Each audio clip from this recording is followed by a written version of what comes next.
A very warm welcome once again to today's stream.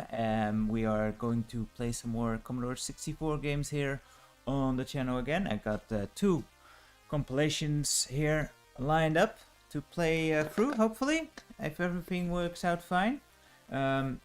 This is, what's it called? World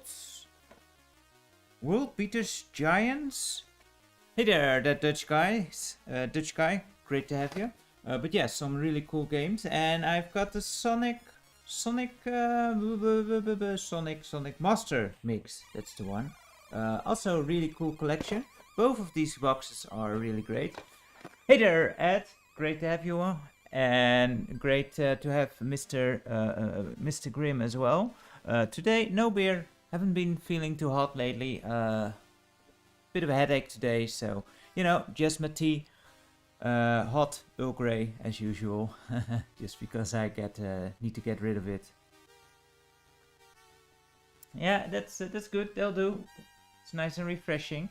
Should probably give the mascot here some treats. Before I do though, real quick question. Last week we played some other games, and one of them was in this box here, Myth. And Myth is a really cool game on the C64, but I didn't really do a good job in displaying that. So we could also first check out this one again and just get a bit further in the game and, give you a bit of a better idea. Or we may be able to do it at the end. I'm kind of leaving that up to you guys. If you say, no, it's okay, let's focus on the new stuff, then we do that. But if you want to see more of Myth, which is a great game, then I think with some tips through the channel that will you be careful? Yeah, it became Conan on the NES, and it had some downgrades there as well. And last week it kind of bugged out on us, but I also had no clue what to do. So let's do that, and yeah, let's. Where should I leave the treats? Because I know if I leave it on the table, it's just going to make a mess of things. Also, yeah. By the way, thank you. Yeah, I do like tea. I'm more of a herbal infusion kind of guy, not so much with actual teas. But I got Earl Grey in the Christmas pack, so might as well use it. And yeah, this is in a nice little mug, like a boss with Bowser on it. I found fairly recently. I just like, yeah, I need to have that.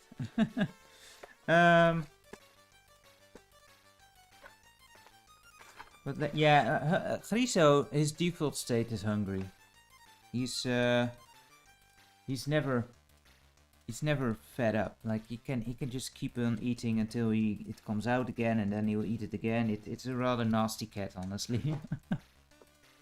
All right.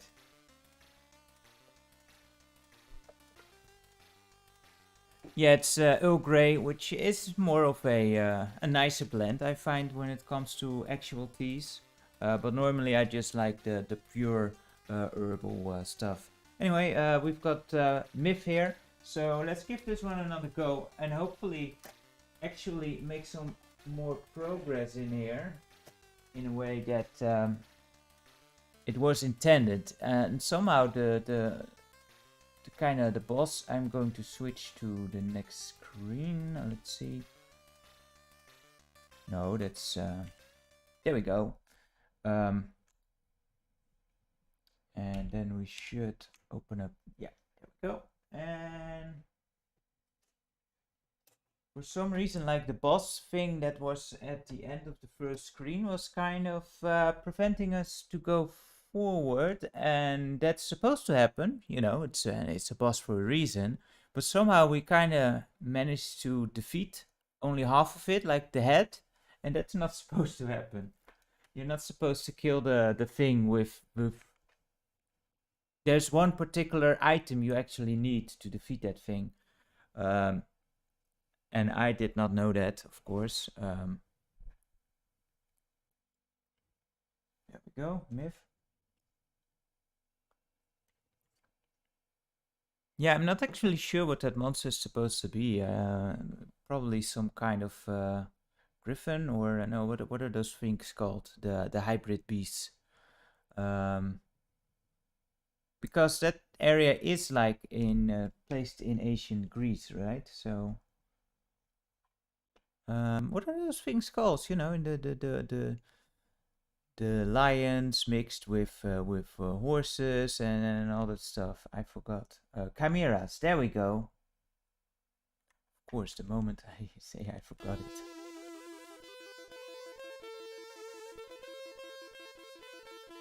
And a manticore. Yeah, that's also another one. And I'm quickly looking now because someone did give me some hints on how to actually play this, and as per usual, I forgot the name. That was Hannibal Solo. Hannibal Solo actually left a comment, like on what you're supposed to do. And I think I've in the past seen that also in a long play or something, but I just completely forgot. And I do remember, like as a kid, I never got far into this game either. But it is a really well-made game. I was surprised how well this actually controls. And I guess it kinda also has to do with where you're coming from. Like on the NES, this game is known as a really bad game, but you know, there you're going to compare it to your Mario's, and yeah, in that sense, it's not going to perform as well. But on the Commodore 64, we don't have that many Marios and such where platforming is a big deal. And here, I think for working with a joystick and only one button, they really made this feel very fluent in the movement. So I was quite surprised playing that last week. So yeah, no, hopefully we can actually get to the second screen here this time around. That would be nice. Although I probably find another way to embarrass myself. No, don't you worry. Hey there, Fubit. Great to have you. And awesome from Italy. I love Italy. Been there a couple of times. Always really welcoming, and the food is good too, of course. Every time I went to Italy, I came back a bit rounder, which is a total compliment.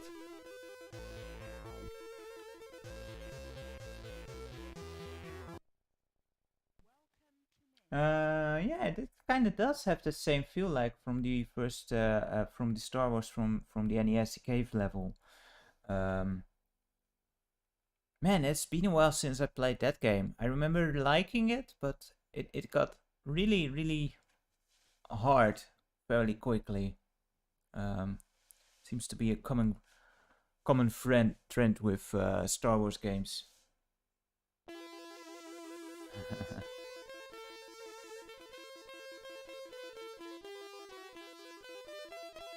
Yeah, and I remember at some point there's also a Medusa statue, I think, which you also collect the head of once you've defeated it. You know, Kratos thought he was the first, but nope. It's been a staple in games for years. Although I do like God of War. The God of War games are really cool. Although I haven't actually checked out the newer ones. First, my excuse was, well, I don't have a new PS4 or PS5, and well, that excuse doesn't hold up anymore either, because now it's also out on PC. Weird times when you have your console games coming out on PC, I find. But oh well, them's the times. Does this actually load every stage individually? I'm kind of thinking it does, seeing that level 1 Greek legends. So the second level, I don't even know what the second level is.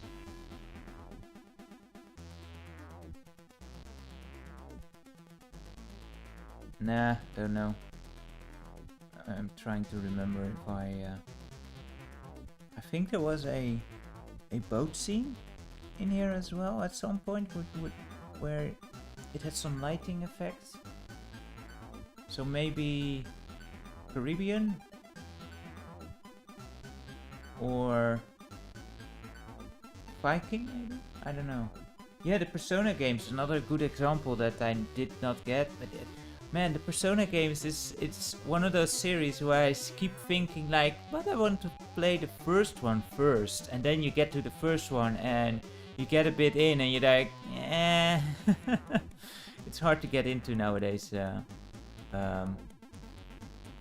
Although with Persona it's still kind of okay, but man, that encounter rate, man, through the roof, and those mazes, the levels.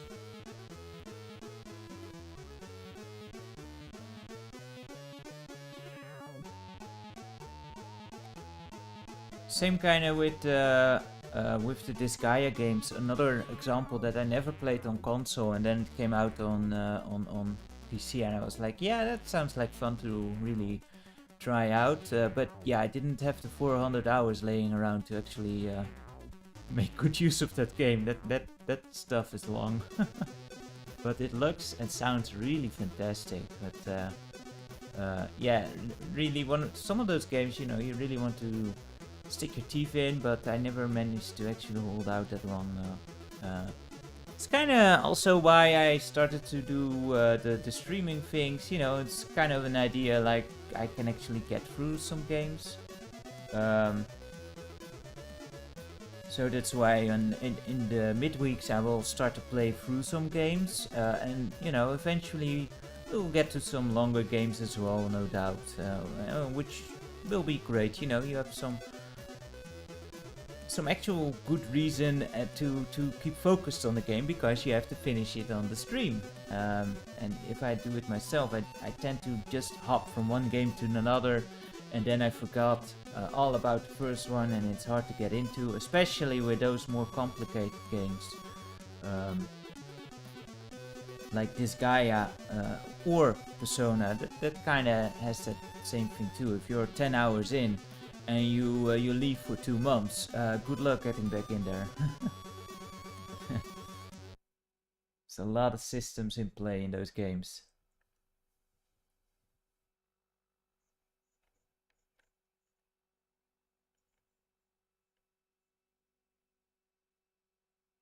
Yeah, those are awesome too, those pixel remasters. I played through most Final Fantasy games at some point, but those have all been years, so those might also be fun to revisit at some point and see what we can do. But yeah, Final Fantasy VI, awesome game. Probably one of my favorites. Most of those have like something that I really enjoy. And the ones I'm not really familiar with are 2 and 3. Oh, there we go. Wait. It still managed to mess up. This is the second part. What? See, I knew we would be screwing it up somehow. Oh crap. Final Fantasy 3 the remastered pixel version, what's it called? It's probably also a good time to actually try it out. Yeah, I don't know what it is with this version on the tape, but it keeps messing up for some reason. But the problem is that we now don't have any weapons. And it's kind of hard to kill those gargoyles without a weapon. If we... Those dudes just keep running away. It's live.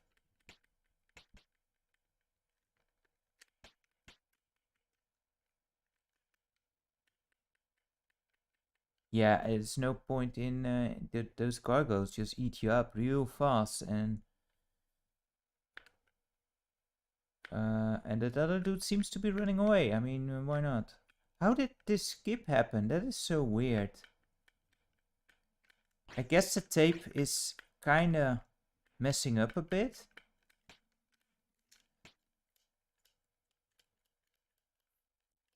So what's happening is just loading the second part in instead. It's just so.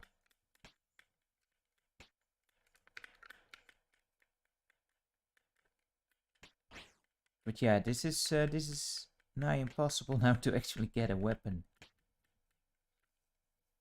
Man, this kind of sucks.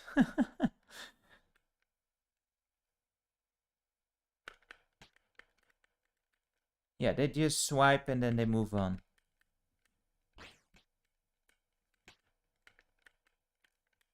It was also, yeah, and I think.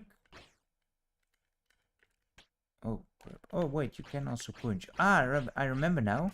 Yeah, okay. See, it's just me again, being a bit of an idiot. Well, how did you pick up the items again? I forgot that as well, of course. Let's pick up the life. Oh, did the sword despawn? Great. I think you actually need to wait for her to disappear. You can also kill her, but I think if you wait, you actually get a. Oh right, it's. I think you actually get a life up or something.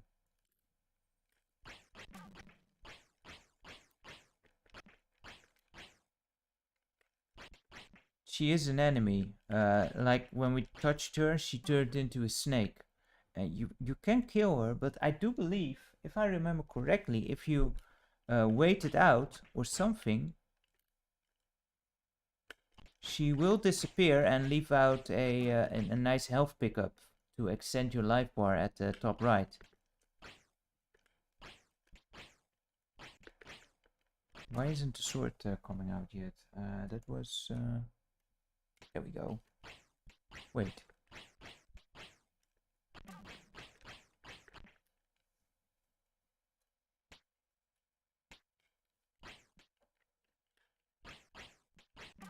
I mean, we have the sword, but it's not actually working. Wow, this game, for some reason, this my version is really bugged. Which, you know, it can be just the case that the cassette tape is just a bit degraded to a point where it kind of misses something. I guess we just need to kill her. But how close can we get before she goes all... Oh, we can kick her. It's not nice to kick a woman, but, you know. Hero needs to do what a hero needs to do, but he got eaten anyway.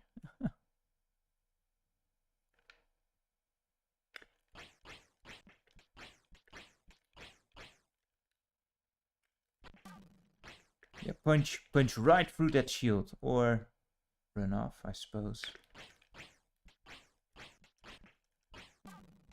So yeah, on the NES, this game gets a lot of flack. Wow, she did disappear, so we did kill her, I guess. But you know, the game isn't too bad. It's just a bit cryptic, and yeah, I keep having to get used to how you actually supposed to attack.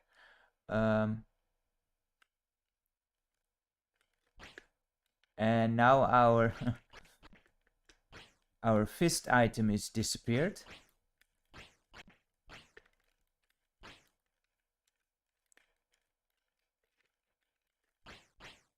And we still have that one. Oh wait, it changed again. And it despawned again. Still, I think it was just a button press to pick items up. See how much better I'm doing this time around? At least you got to see the second stage, I suppose. Although, actually it's like the first stage still, but the second part of the first stage.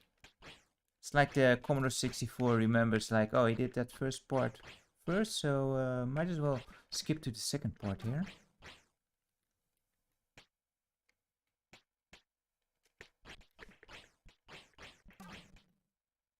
Definitely need that life. But yeah, something is still wrong with the items, because I think that is the fireball, right, that we picked up.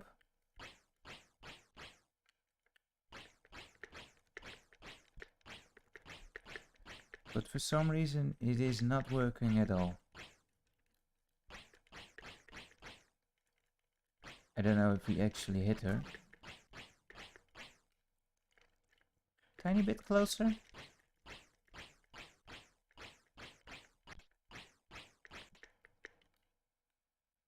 And we still get eaten.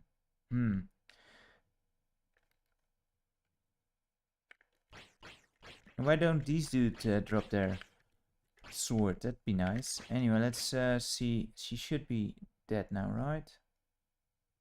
Yeah, she's gone, so we can move on a bit. Some life up, nice. I think this... It's kind of the problem, like you don't hear actual impact. So you're not sure if you're actually doing damage to anything. And I think one of these statues you could also destroy. Now the question is, where's the hitbox of the thing?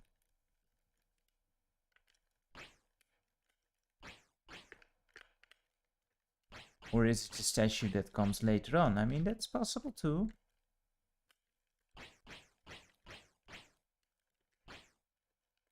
Let's just move on, I suppose. This is the end here. And of course, right at the entrance, I decide to kneel over and die. Oh wait, it still managed. It still counted. I don't know. This game is kind of whack. But another kind of cave area.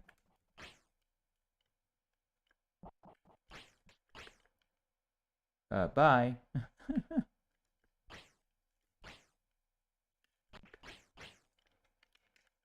No, no, no, no. I did not want to jump.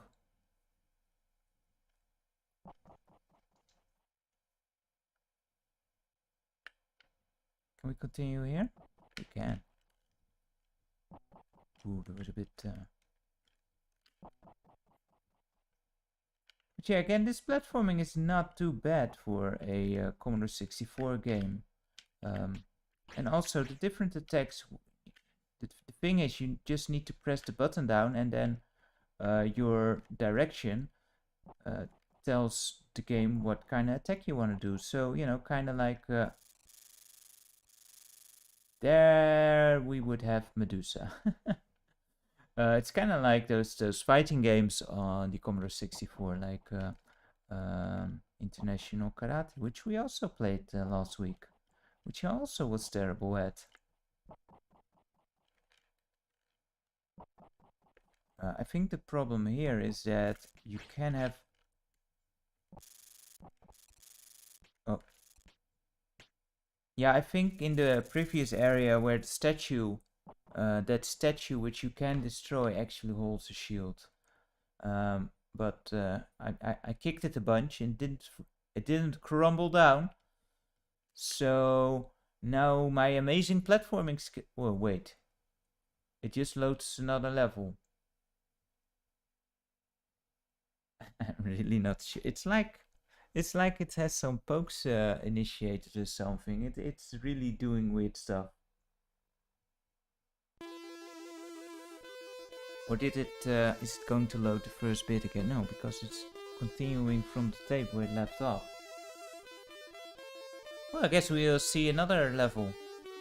Yeah, Norse legends. Ah, so yeah, Vikings.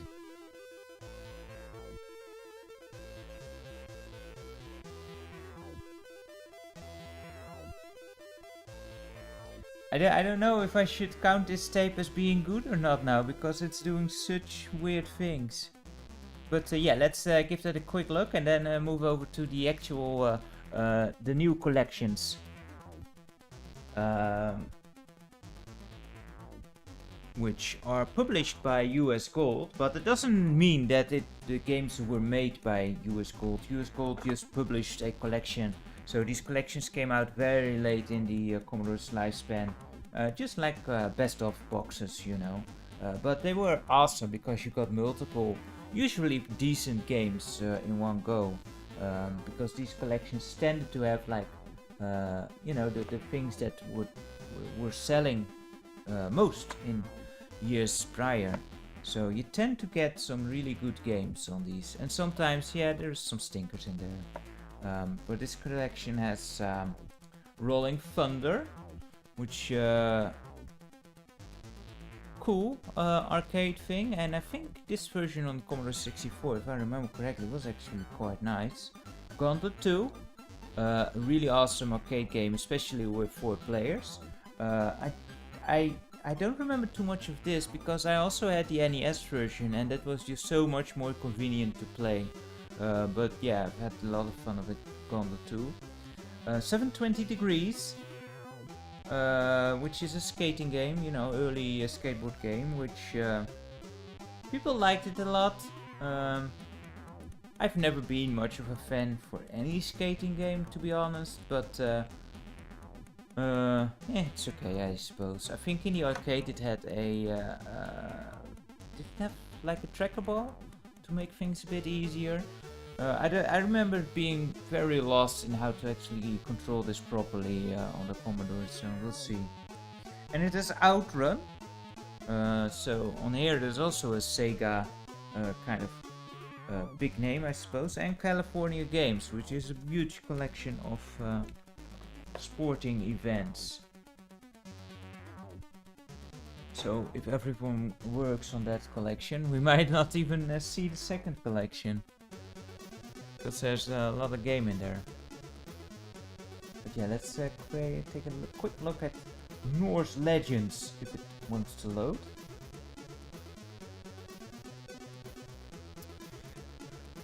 Apparently Myth is another one of those games where you just want to actually get the disc version, because this is quite a pain in the ass to load every separate level.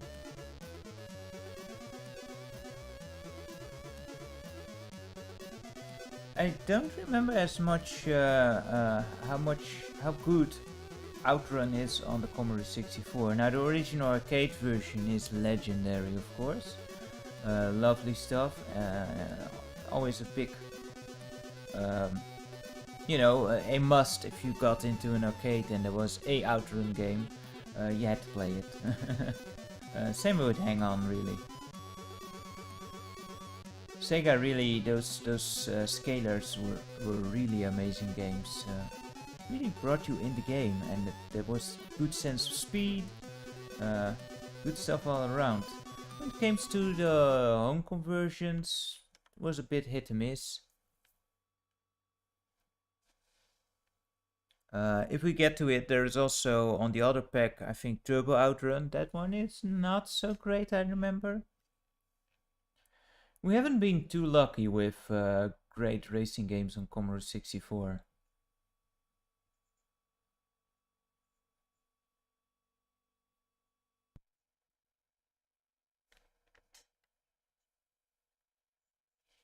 Oh, we get a sword right off the bat? Yeah, like this scene, I remember this scene, you know, looked pretty damn impressive, doesn't it? With the lightning. I mean, it's not doing a whole lot, but it just looks real cool.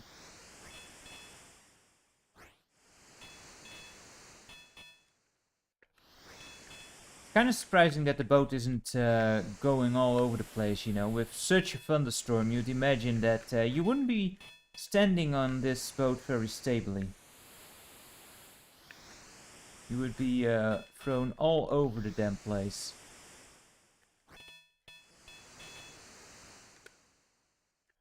And they also gave us the 4th hit point. It's kind of nice of them.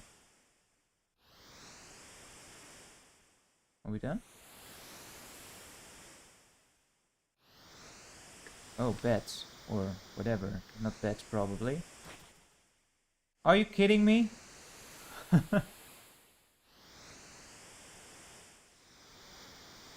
But yeah, if you're sensitive to flashing lights, then I'm sorry. Because probably should have sent out that warning before.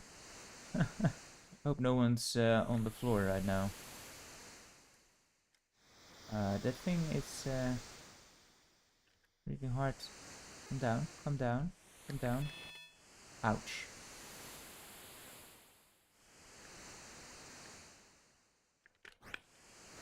Wrong side.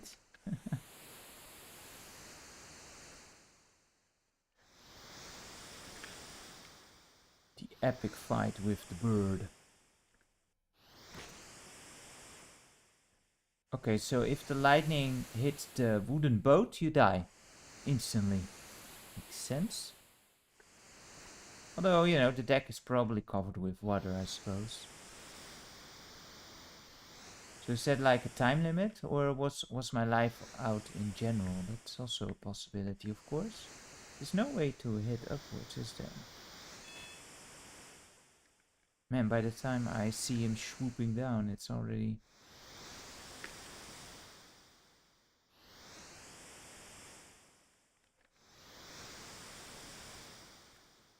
Nope. And of course now the boss doesn't stay down long enough. Hey there, Labmazine. Great to have you again. Yeah, and the lightning comes down. You did. Oh, there's another life? Okay, we can give it one more try. There's no jumping attack either, nope. So, we just got to deal with him as he comes swooping down. And for some reason the sword doesn't work again.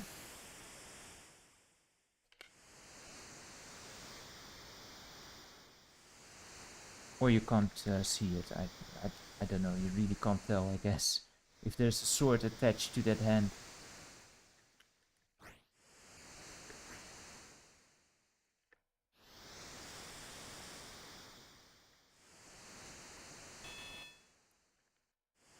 I think he only hit me, not the other way around. Oh well. That didn't go so well. Yeah, we did. Alright. Well, we had some more luck actually seeing some more stuff here. Not through my skill, just basically through the game being nice to us and bugging out once again. But oh well, it's nice to see some more scenes. I do kind of like that game. Probably I should load it on the SD card at some point and actually play it properly for real and get maybe a bit better at it and then show it off. Yeah, it's one of those games that I would love to get into more and just get good at. So yeah, next up we are going to play some Giants. I think this is saying world greatest Giants. I don't find it very easy to read. It's really weird font. I even put in my my special extra lens, but no, didn't work. There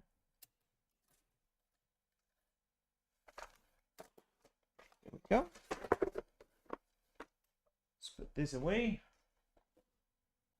And let's see.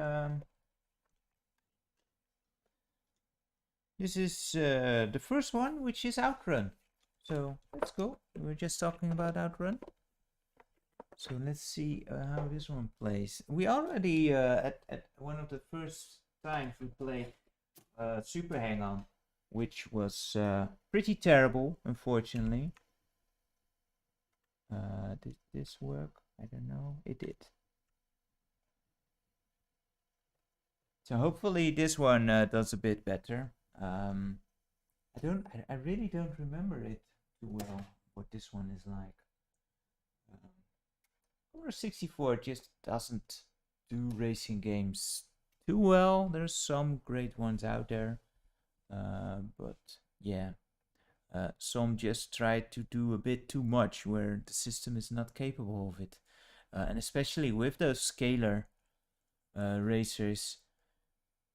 Yeah, it's hard to mimic that on 8-bit systems.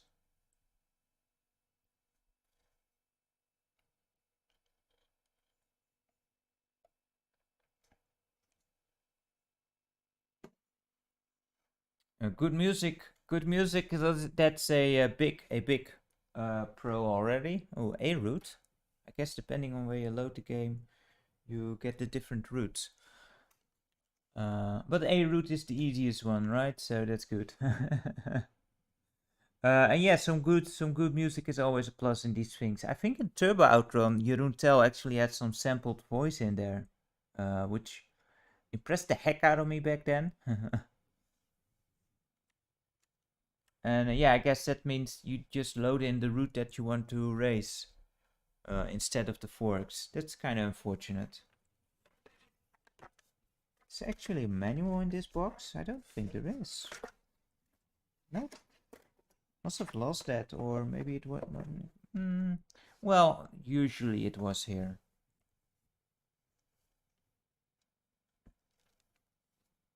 Yeah, Tell did some excellent work on the Commodore 64. There's some very neat things. There's no music in the loader. That's a shame. Say something on the back. Outrun. To be blunt, this game is going to outsell anything going this Christmas. A flippin' good game. Test drive 1 today.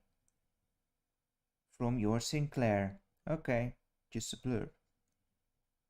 Yeah, the picture is really nice. Like a little cartoony kind of depiction there.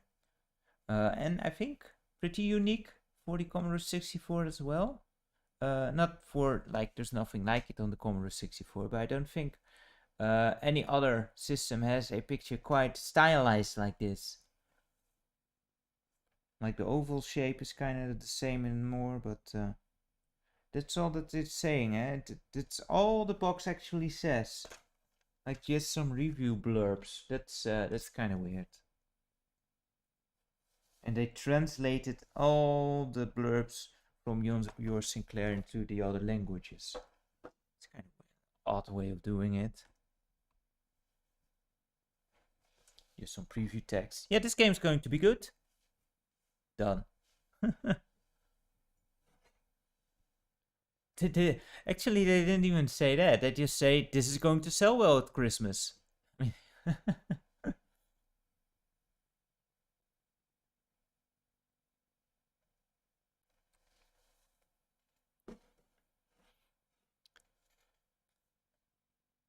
And did US Gold, I think US Gold actually did make the Outrun games, didn't they? Not too sure, but I think there's also some games on here that were actually developed by others, and US Gold just published it.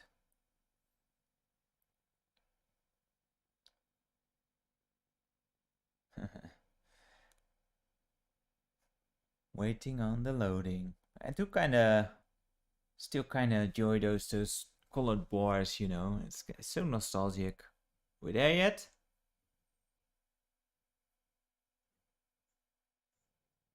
Oh, there was another developer. Oh, okay, I didn't actually see yet. And now it decided to get rid of the nice picture because I said I like those colored bars, so you know, immediately it shows us more. I used to imagine like this is like sitting in some high-speed train or something, and you see this when you look out the window.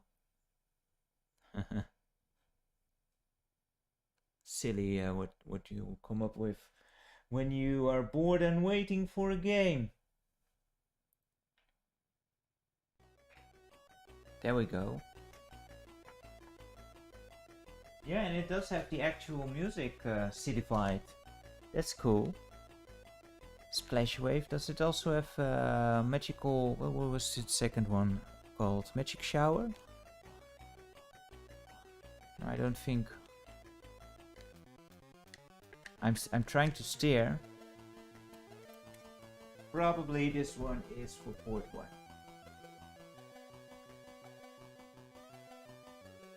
I mean, everyone usually goes for, you know, the classic Splash Wave.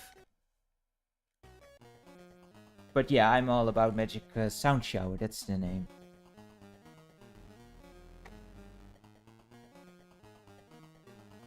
Yeah, annoying thing. Usually, most games use port 2, but sometimes it's forward. Oh, okay, so the button is shift, I guess. Where's the gear located? This actually looks pretty good, and it stirs pretty nicely as well.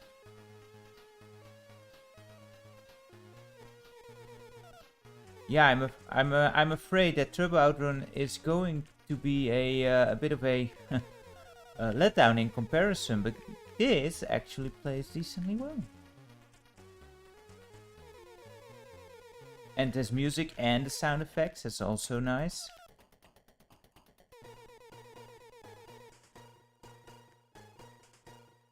Whoa.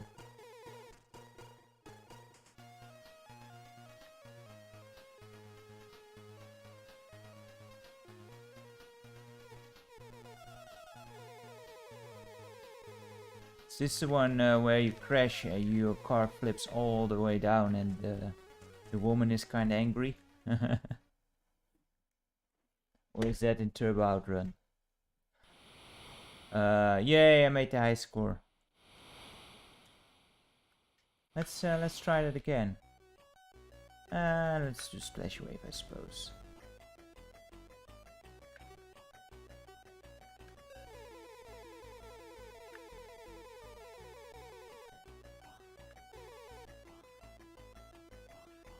We have a bit of a better start, I suppose. Yeah, only 2 gears, huh? I hate shifting, but oh well, only 2 gears shouldn't be too much problem.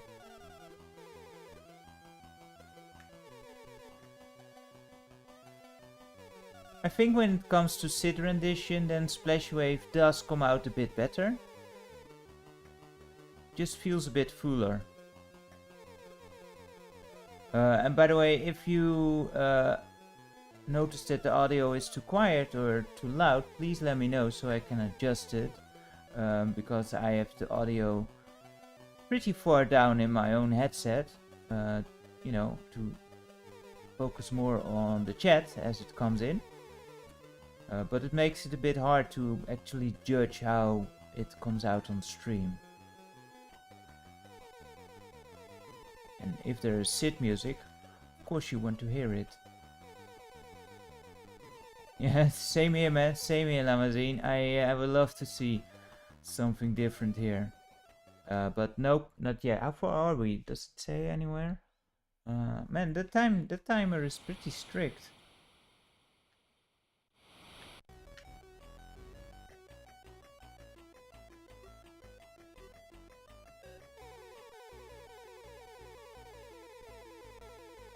Oh, there is the gear.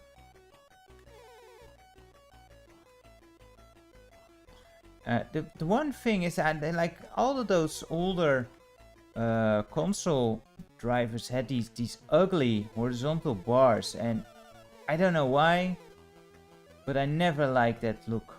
I think they got kind of decentish with games on the Amiga, like Lotus. There they weren't as distracting anymore. But yeah, all those earlier games had these nasty bars, man. And I think in that regard, it's about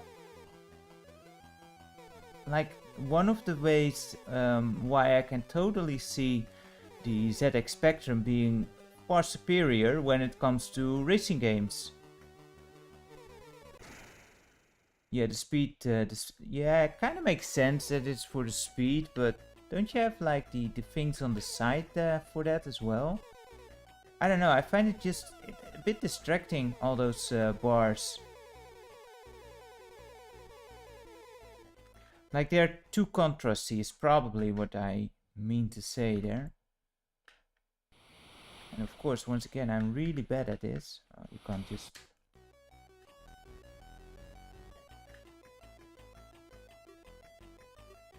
Let's also not start in second gear this time around. Sounds like a good idea as well.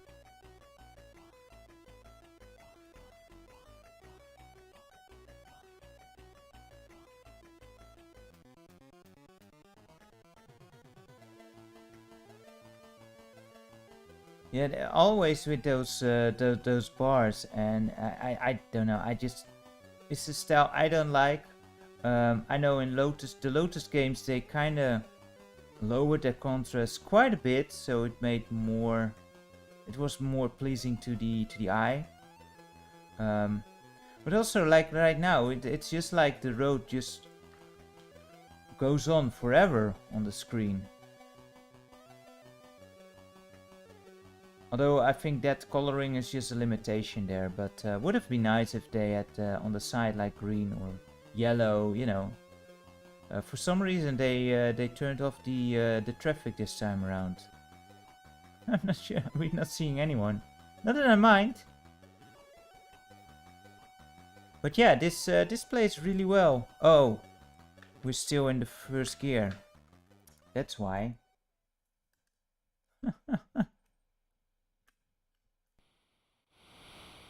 Oh man.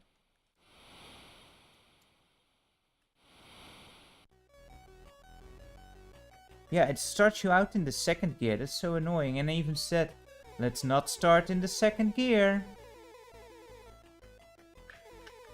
There we go.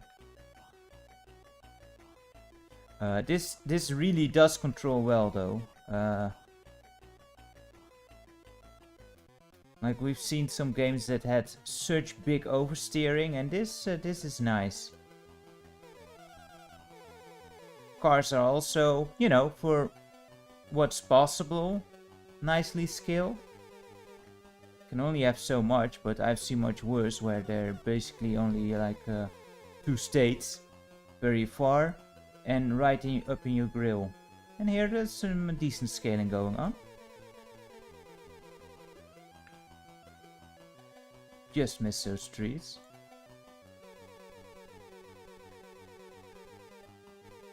Oh boy. Dang it.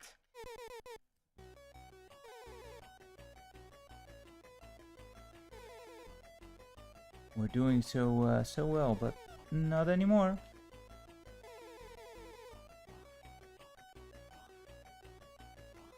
Come on, man. I can make it to stage 2 surely in one time. Come on.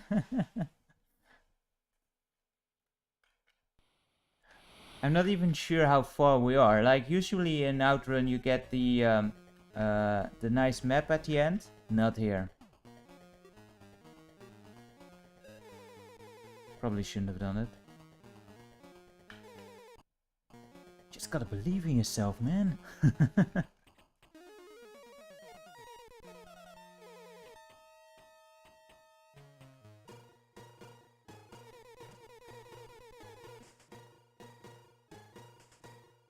But for a first stage, the timer seems to be pretty strict.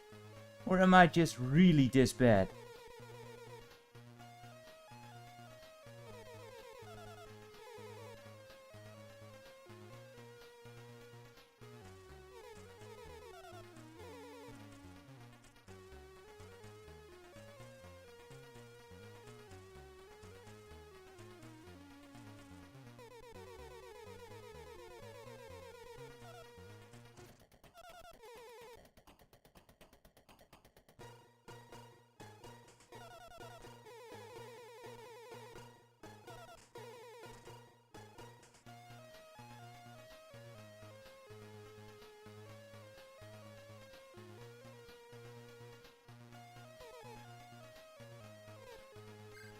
Wow, just in time, and I was just going to say, I'm not sure if I can do any better than that.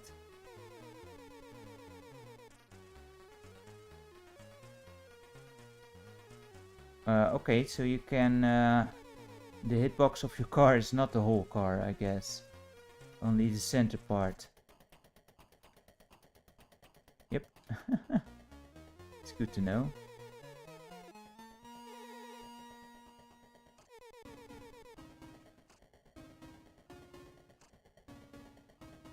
Yeah, I don't know if I can improve somehow, but that first stage there, like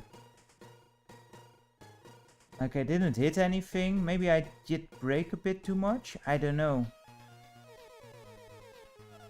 It didn't seem like I had much room for improvement there, in my opinion. At least not like for the first stage. of a game, it seems pretty strict.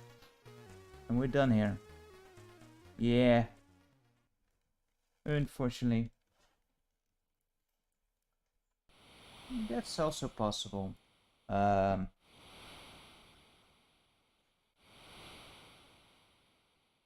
Letting go of the gas is also, you know, a viable option, I suppose. Maybe we should try that. But I also want to move on a bit because we've got some more games to check out. But this one, Outrun, really good game. And now I also understand why there's like only Outrun on the tape, because on the other side there's probably route B. I'm not sure how many routes there actually are, because the menu is not in here. We can't check that out.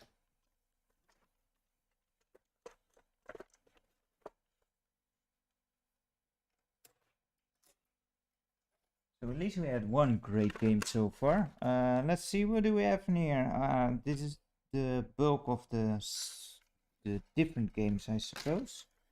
First we have this side 720, then Rolling Thunder, and then on the other side Gauntlet 2. Alright. Of course it's not rewound, because why would I? It's more work, man.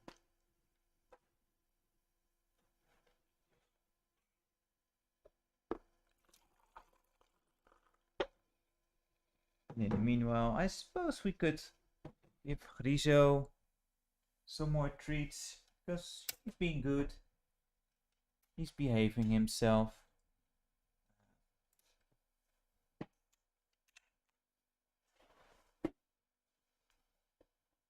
So why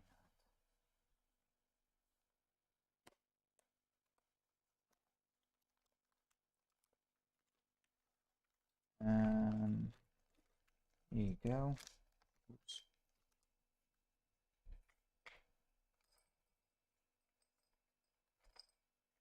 I don't think I own Power Drift. It doesn't ring a bell.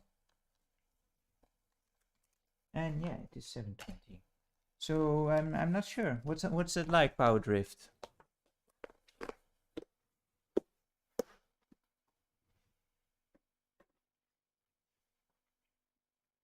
Kind of weird how it flashes real quick. I think it what it does is actually come back, and then automatically it starts loading in the game. If you don't use the shortcut, then it would require you to load it manually. No, I don't think I do actually know the arcade version. Maybe if I see it.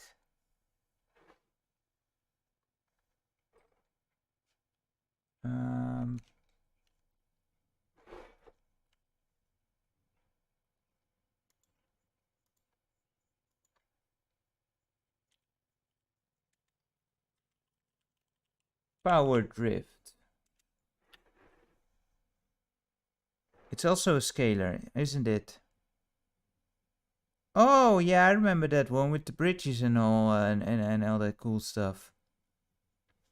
Yeah, the Commodore 64 can be quite surprising at times. Like Buggy Boy is also really good on the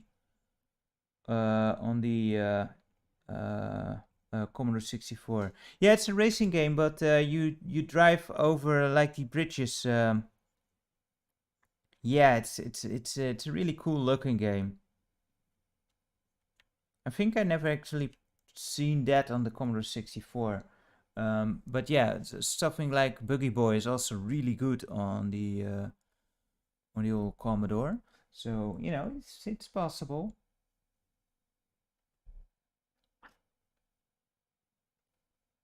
Now he comes in for the cuddles. Not sure if it's to thank me or to demand more. Oh, and he moves on. Because downstairs there is a box. And in the box there is more treats. So his job here on the desk is done.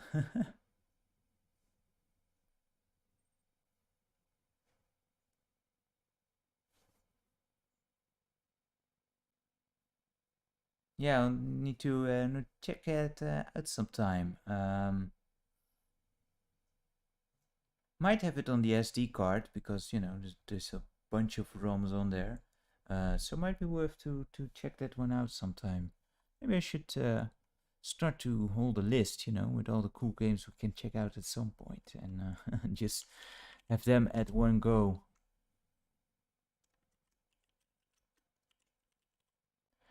As we collect them over the days, weeks, months, and get there as we, you know, eventually you have a list of 10 awesome games to check out, and then you have a full day of coolness.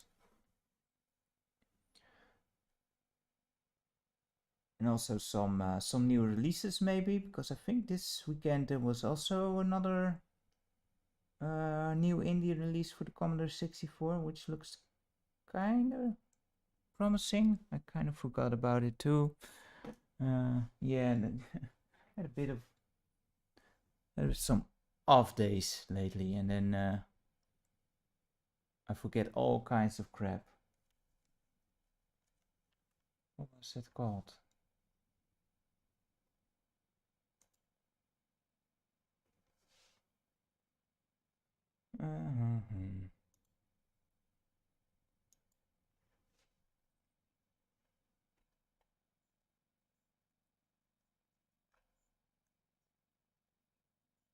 Lester. Lester is a Commodore 64 release from this weekend, which looks like a bit of a Metrovania kind of game. Looks interesting, so you know, it'll be fun to check that one out at some point. And yeah, 720 Degrees. Also not one of my favorite games, to be honest. And I'm not sure if it's entirely just because I'm bad at it, or if it's also has something to do with just the controls not working as well on a joystick as on the arcade. But let's see.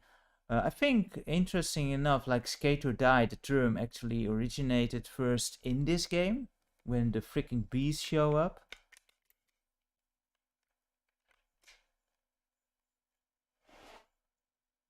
And this is actually was an Atari original. I did not know that. Like a Atari arcade. It's kind of interesting. Also, that they even allowed it to be on their.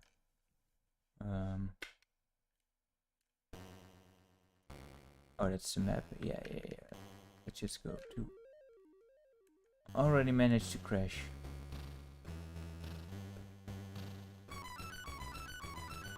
But yeah, even interesting to see that they even allowed it on their competitors.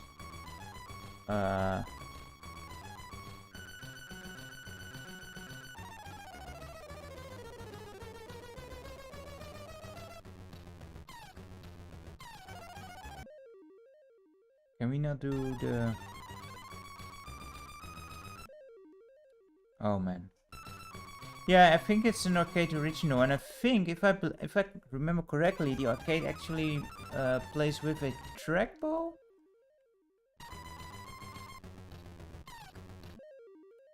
Okay. At first it was working, but now it doesn't. What the heck? No. You failed to qualify. Yeah, I failed to stay on the board. How about that?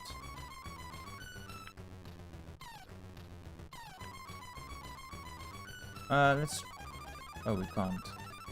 Need to find another event. I never got far into this. The helmet? What?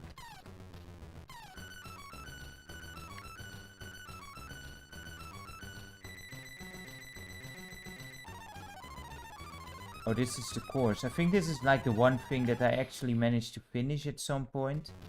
Doubt it now, but... Yeah, it's very finicky on the controller.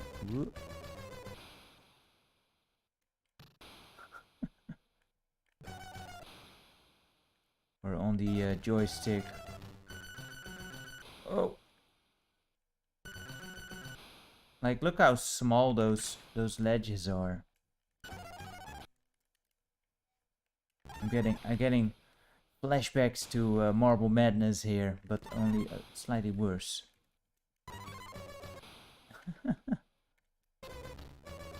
Yay! Oh no!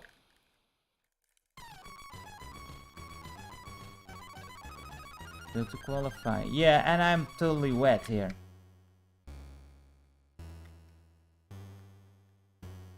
Yeah, you can go diagonally, but for some reason I have a hard time. Maybe it's my joystick here. Or... okay. Here it's more easier. I don't know why I had so much trouble there. Oh crap! This is the one with the jumps.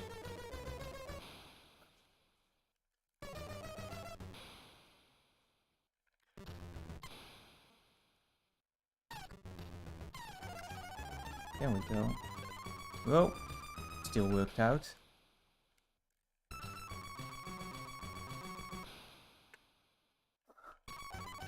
I'm going to fail at every freaking... Oh, we are out of tickets. That's the end of that then, isn't it?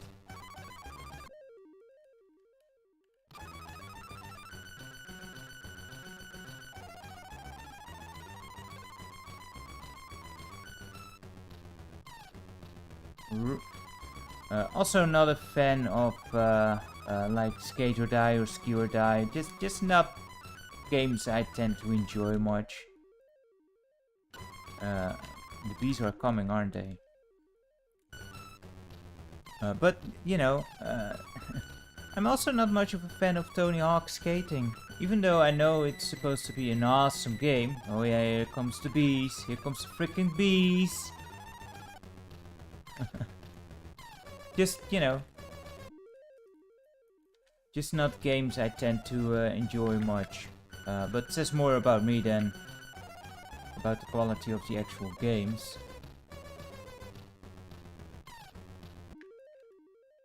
Bunch of beefcakes working out in the street. Is there nowhere we can go anymore?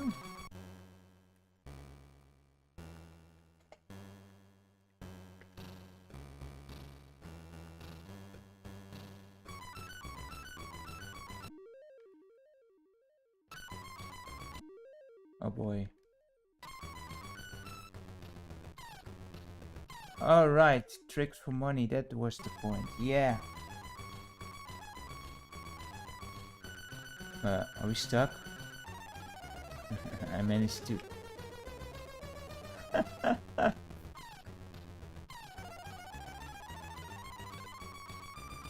How do I keep doing this by accident?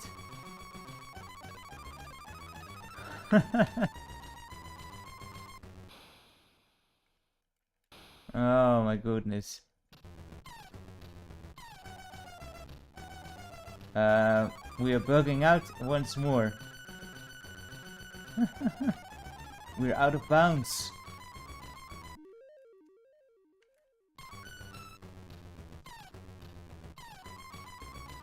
Money bonus, thank you. But do we appear outside? Oh, okay. Yeah, that didn't go too well. Let's I can't do a single freaking trick. Very much dying, Mr. Grimm. Very much dying. Man.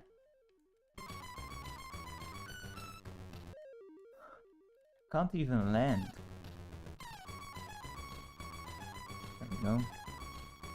I did a single jump. Oh yeah. Dang it. Get away from you.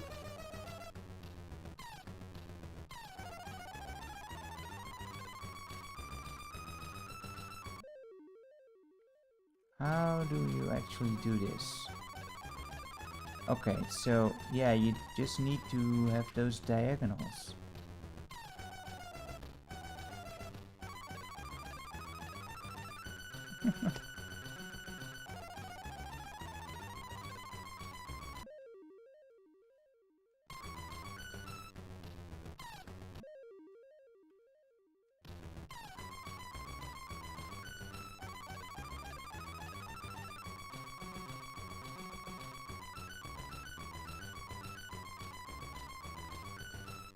Yeah, I'm trying to do things, but it's not really working. Yeah, no kidding, I failed to qualify. What? You know, at least it went a bit better than before.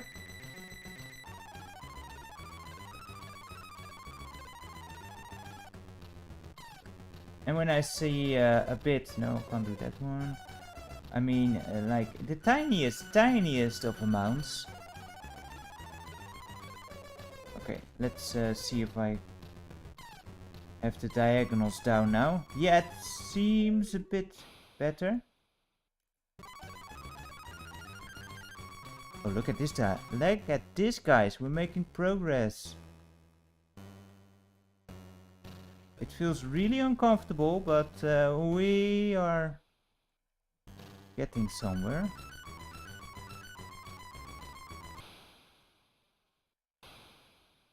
Are we in a loop?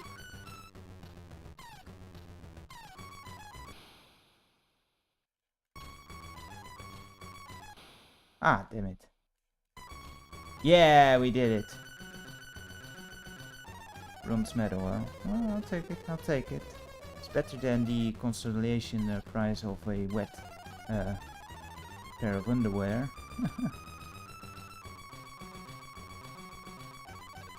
Can we go in here now? No, we need more money. More money for some shoes.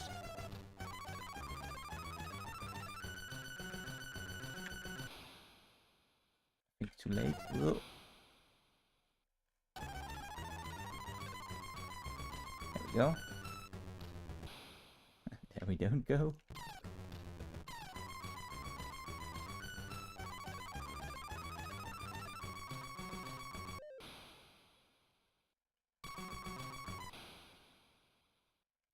Too bad. We did a bit better than before. Still very hard to do.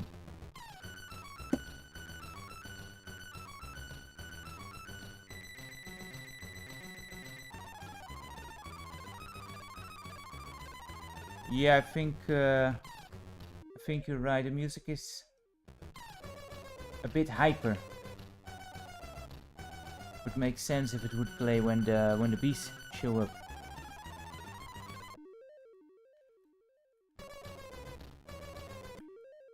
Oh, come on.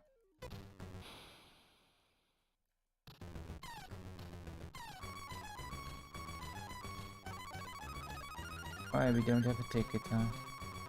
Infuse them all. Well, I think we've seen enough of this one. I'm just terrible at it. But yeah, with some practice, I guess you can get better at it. But not really a game I'm interested in getting real good at. So there should be another game on this tape, right? Let's see if we can find it. What did I say? Rolling Thunder, right? Which I think was a decent conversion. I mean, it would also be kind of surprising if they messed that up. It's not that complex of a game. Also originally an arcade game. Yeah, Rolling Thunder. Not really my favorite, but you know, it can be okay fun for a bit.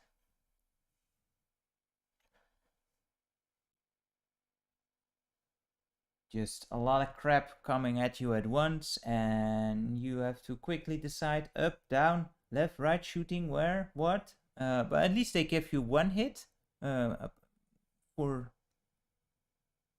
How is it? How did that go again? Because I think you have two...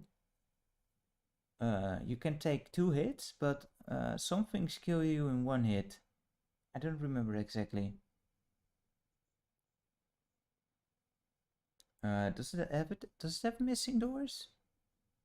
There are doors in this version you can go into, right? For your gun upgrade or not upgrade points. Where's an upgrade? Yeah, you need ammo, right? You get ammo in the doors. Man, it's forever since I've played any Rolling Thunder game.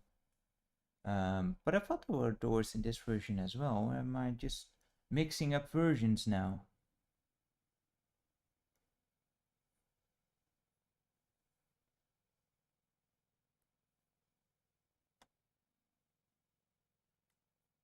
You're being extra nice today, huh, Grizo?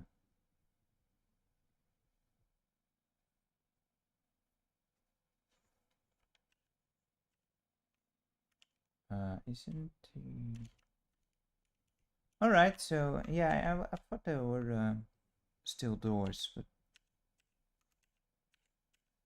there we go. For some reason we didn't want to scroll through, but there we are.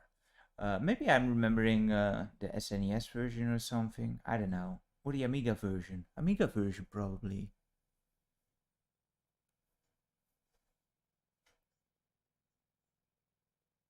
Grizo's name is spelled G, which is the annoying one, you know, for our Dutch G we say which hurts most throats, apart from the Germans and the Dutch guys. But anyway, Grizo.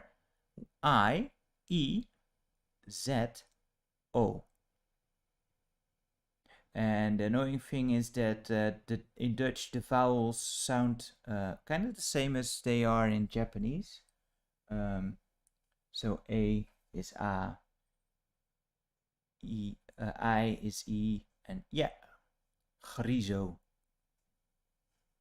Which is a Dutch translation of Gribo. And Gribo is a cat out of the Terry Pratchett books, Discworld books. There is a cat in there named Gribo, and then they translate that to Grizo, and you know, I named him after it. Hey there, Logark. Was there a game called California Games? Yes, it is also on this collection we're playing through. So we will be getting to that. Where's the box? I forgot.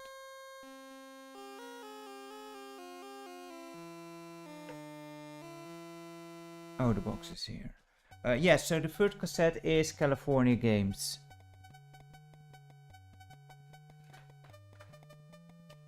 And yeah, it's just a different name, so it's cool. You know, I always try to, when naming pets, be a bit different. Yeah, I get what you mean. Now, it does look like they're just dancing here. 50 bullets, should that be enough? I don't know. Can we play? Yeah, there we go. Ooh, jump is by pressing up. Ouch. Yeah, bullet kills you. Which makes sense. Makes sense.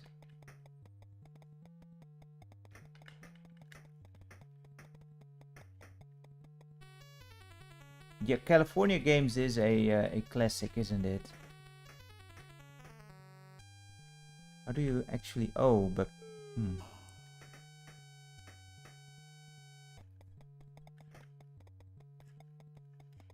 How do you actually get up? Huh. Okay. And I immediately get shot in the face. I think the way to go up is... Press the button. No. Go up and then down. Yeah, okay, that's the way.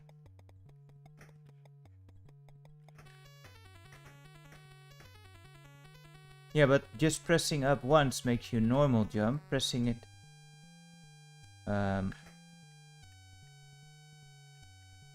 with the button actually makes you jump up. Okay, it's a bit finicky. We'll make it work. Ah, damn it. You need to be pretty fast.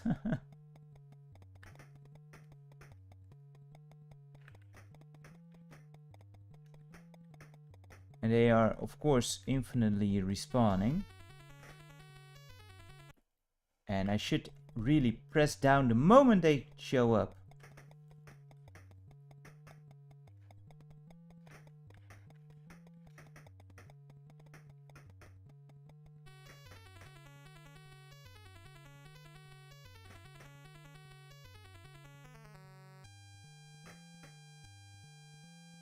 Yeah, I seem to remember there was a red door with for the bullets. I don't know. We'll see, I guess.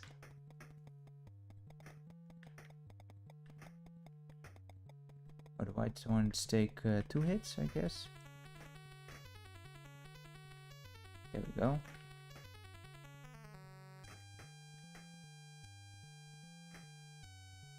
Oh wait, no, there's a sign for bullets. Huh.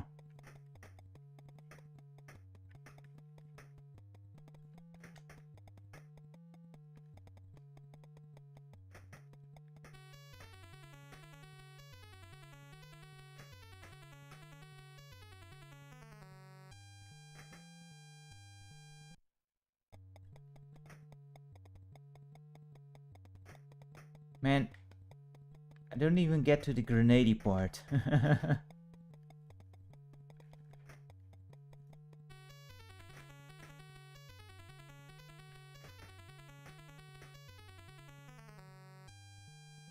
But you can't actually do anything. Oh, there we go.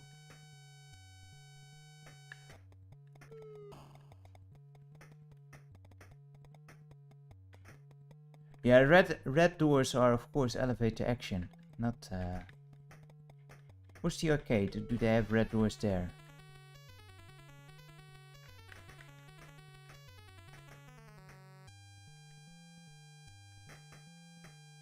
Oh, these dudes take 2 hits, right? Yep.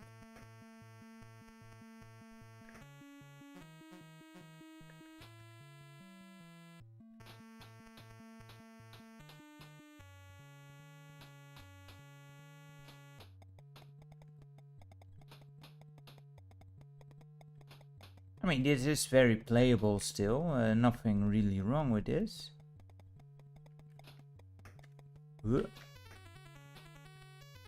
Just have to be very patient in moving about.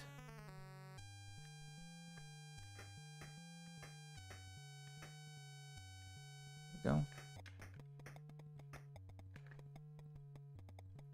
Get in.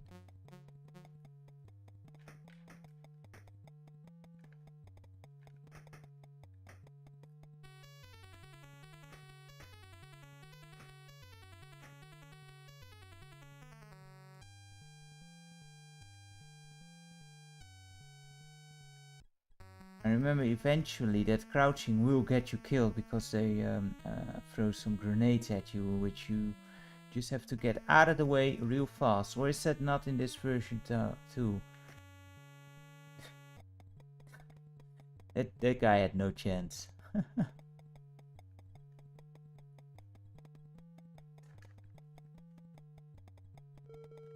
Sweet.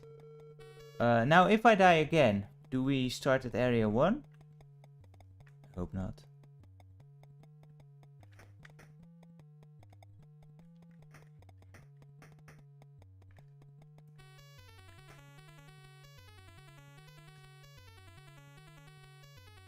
Let's go in here. Restock.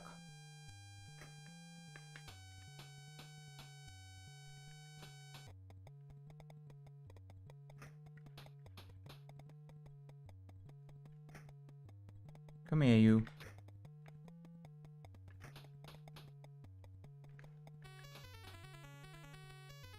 Yeah, we're getting the hang of this now. I would say the arcade version is a bit harder because it's quite a bit faster. And your sprite is a bit bigger there as well. Like you have a bit more room to actually anticipate on the enemies here. Which, you know, I appreciate. I actually can show something off of game and not die on the first screen for once, which is great.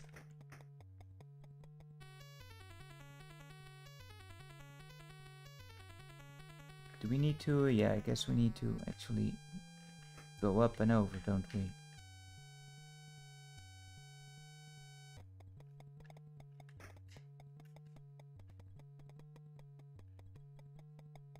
There we go. Can we go up here?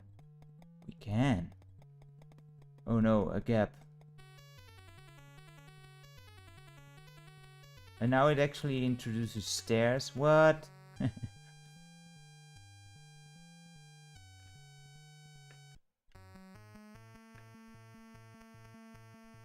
Oh crap.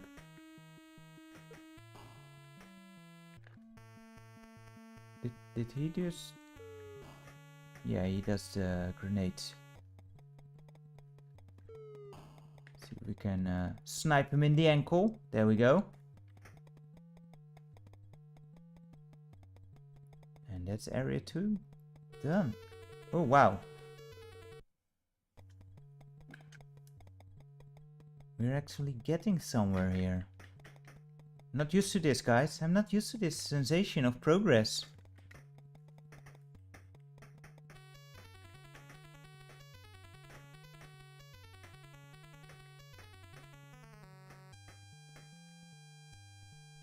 And it is kind of funny because you do have a life bar in the bottom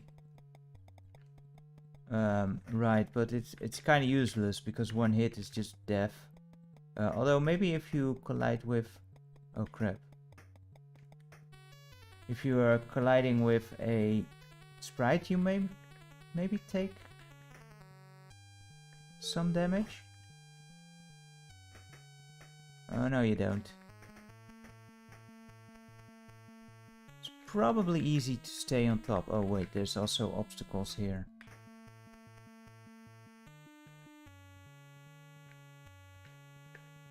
Jump. I will admit... Ooh, wow, lucky. I was aiming for the yellow one, but, you know, pink one got it. Serves him right. Nope.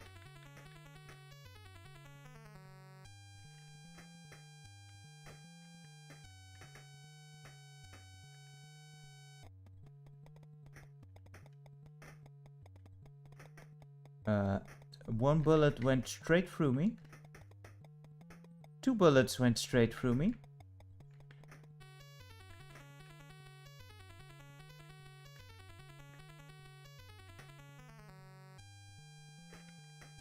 I think we have a bit of a wonky hitbox there.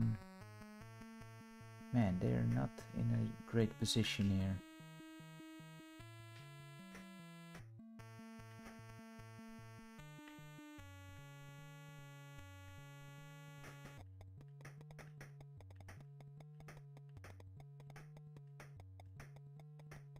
Awesome, guys. You are a true G.I. Joe or Cobra. Whoa, crap. Cobra kind of operation here. Like, man, these are some quality criminals here. Jumping into bullets. Ah, crap. Standing up into bullets. Yeah, awesome game. I really like this one. Hey there, Izzy. Great to have you. What time do we live at? Yeah, I think it's a nice time to switch it up to a next game. Just progress through as we go. But this one is real enjoyable, real cool.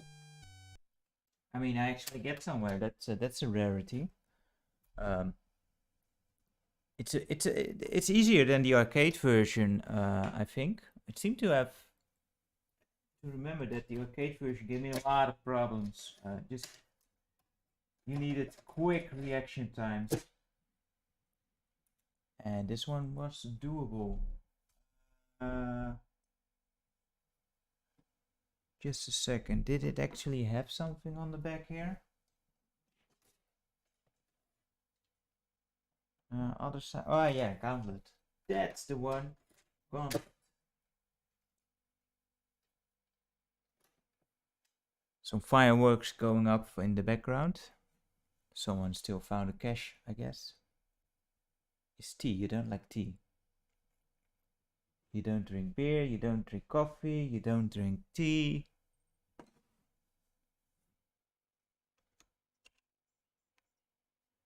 You're all about the milk and the water and whatever you find worth stealing.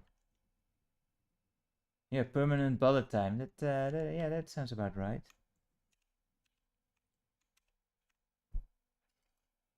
Let's go over to Gauntlet 2, which I don't remember too much. As I said, I had the NES version, which was, you know, just way more convenient. You just pop it in and you start playing and enjoying it. I do think the Commodore 64 version also has a two-player option, which is nice. Um, does Gauntlet 2 actually have an ending? I don't remember. I think in the menu of the NES version, it somewhere states like it could take 4 hours or something. And I remember that with my cousin, we literally sat down, played it for 4 hours straight, and still had no ending. We were, I don't know what floor we were. I think it was over 100. It was nuts. But we never saw the ending, unfortunately. What was I going to do?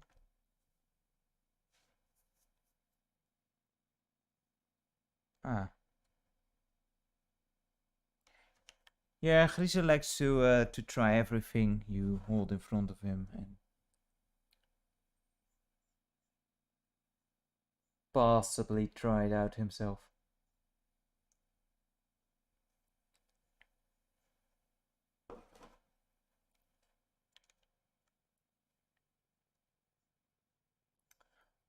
I agree, Izzy. That life bar in Rolling Thunder is a bit odd because it just doesn't mean anything.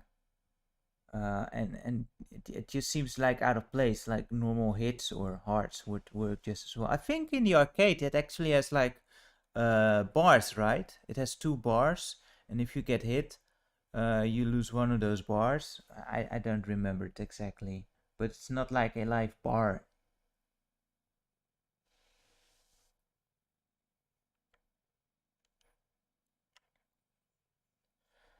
And I also remember Gauntlet in the arcades being so much fun, especially with you when you're with 4 players. Although good luck finding any food by that point because everyone starts shooting the bloody food all the time. Not even like on purpose. It's just it happens. It's too hectic with 4 players to actually um, not have a stray shot go at it. Especially once you have that bouncing power up.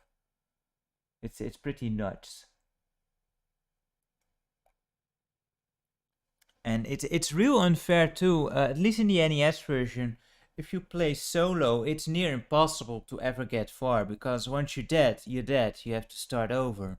But if you're with at least 2 players, you know you drop all your stuff, and the other person, as long as they're still alive, you can just hit continue and call in a new warrior, or wizard, or Valkyrie, or elf. I think it needs some more. Uh... Ooh, a first-person gauntlet. I don't know. I mean, kinda. Maybe those first-person roguelikes might get in that ballpark. Man, this is really hard to read. Press space to continue. Let's do that. Oh wait. Cassette users after loading all the levels from side 2. Oh. So we just continue on. What's on the selection screen? Players must choose their character and their character color using a joystick in port 1. Okay, I guess I should plug it into port 1. Is it then going to change it back again to port 2 for actually playing? I mean, it's a 2-player game, so I assume port 1 is player 1. Yeah, joystick 1. And magic with space. Okay.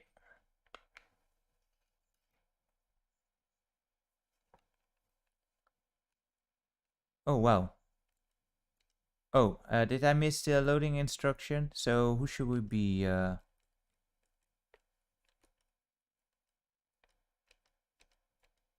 Normally I tend to go for the elf because he's nice and fast, but might be a problem here.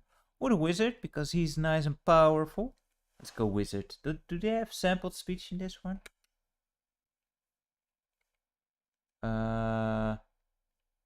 Player 1, choose a color.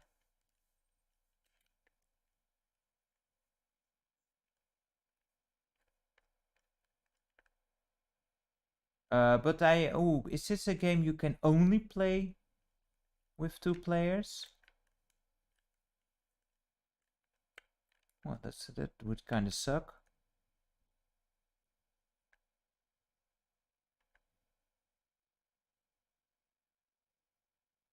Yeah, I did see the rewinding. Like after all the levels have loaded, then you need to rewind back and play again from side B. So I guess on side B are just all the levels, and it just repeats indefinitely, I suppose. But is it not possible to play this solo? I mean, that would also explain why I didn't play it much, I guess.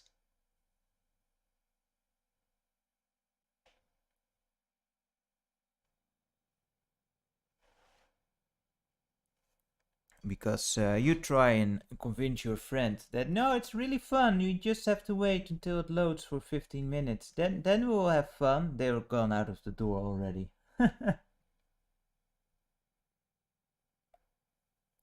I did have one friend who was really into the Commodore 64, and we played so much. But he also was he got the disk drive fairly early, and he had some fancy stuff for that. And like that early like GUI for Commodore 64. What was it called? GEOS? I think it was called GEOS, right? But controlling the Commodore 64 with a mouse has never really felt right. It's just not precise enough for it. Like you go a bit to the right with your mouse, and on the screen it goes like in steps. It's not great. It's not a good experience. So joystick is probably best. Most people who had some like pointer things still use the joystick because of that, I think. It was not an early Apple, that's for sure.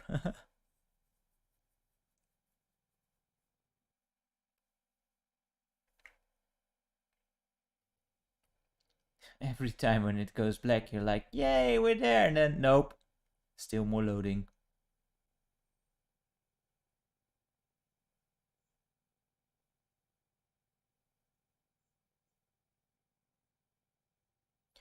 Yeah, I never had a mouse myself either, but that friend did. But yeah, I think he also opted mostly for just a joystick, just because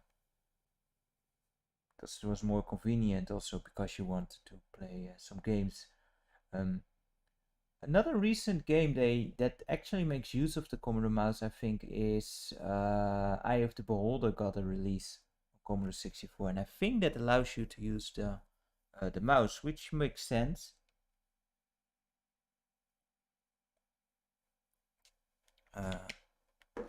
Press fire.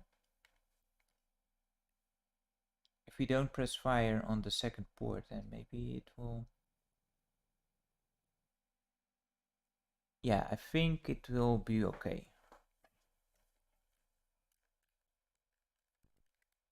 Is there no audio? Oh yeah, if you shoot, it does. There's the ghosties,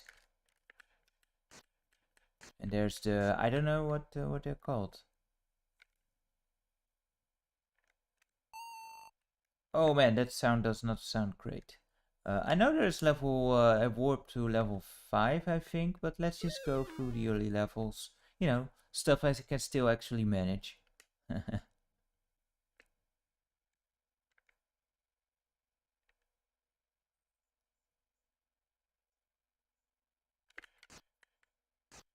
Are these orcs? Yeah, could be, could be. And those tiles we don't want to walk on. Oh man, there's a lot of them. As the wizard, we have really good firepower. But we do not have good hand-to-hand combat, which is oftentimes overlooked in Gauntlet. But it is a thing.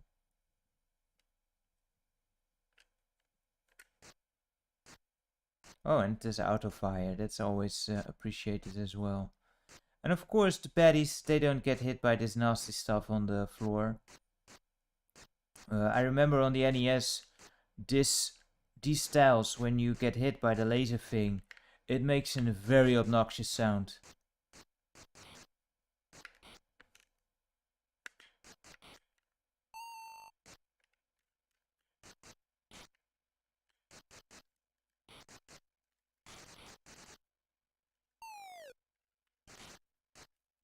Oh, those are the shooty guys. The NES has some really weird sound bites for the enemies. Like, if you get hit by those, depending on who you are, you'll get these weird sound bites like It's so weird. I think I got hit there. I don't know. More stuff to avoid. Yeah, was bound to happen. And this is also really painful to the ears if you get hit by on the NES. But this soundscape is a bit barren. And yeah, I don't know, man, Lamazine, how they managed to get all that cool stuff on the screen. Some of those older games, they are like magic to me, how they even managed to pull off half the stuff they did.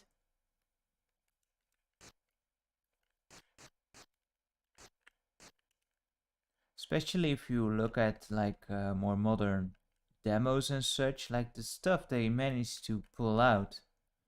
When was that? Where they had a they managed to play the entirety of Star Wars: A New Hope on the Commodore 64. Like very pixelated, but it was recognizable.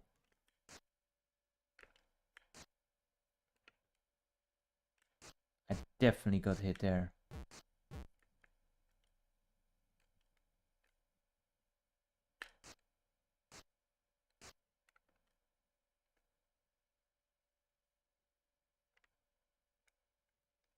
But without the speech, it's not really. It was is it poison or is it? Is that the poison or not? I don't know how much health we started with. 2000, I know, and really started, but not before I picked up the thing. Also, haven't found any magic yet. And there's no music, that's a shame, but I think that's normal in every version. Is there a version that has music? I don't think so, right?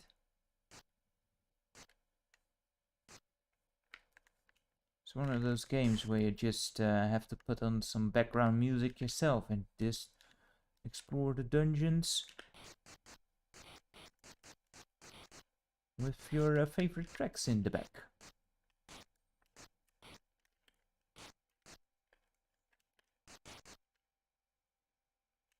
Yeah, the 3D ones.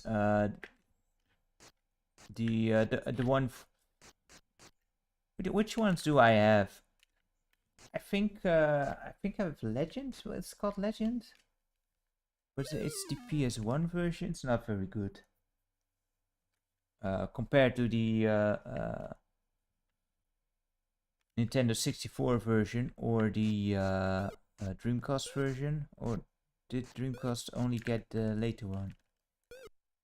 Get away from me, blobbly blob.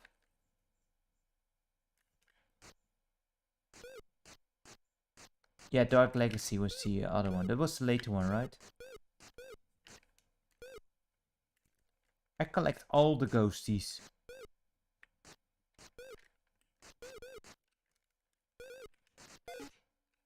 And we're it. Well, when you're with just your loathsome, doesn't really matter if you're it, does it?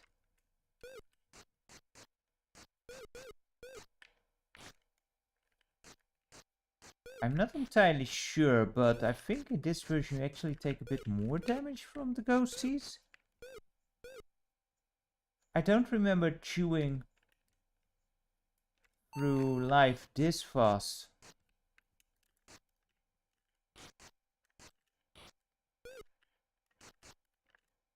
Because we're almost dead, or at least we are halfway through our life. I haven't played any of the newer gauntlets, to be honest. Well, there was one. I didn't like it too much. What was it called? Something with sorrow in the title or something?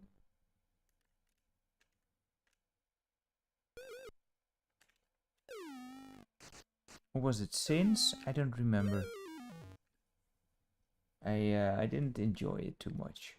But I did not try it with other players, which might increase its potential.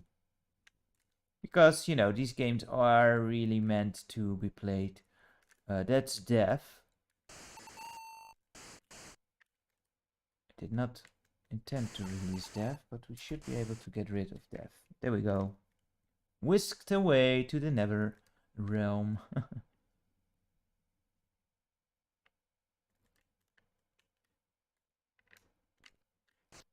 There's some other wizards. Some posers.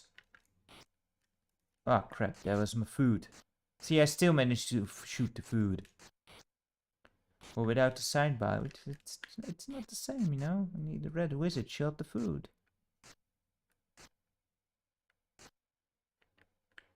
Red wizard is also about to die.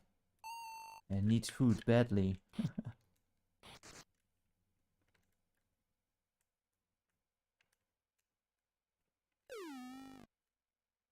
There's a chest here. Yeah. Am I going to make it?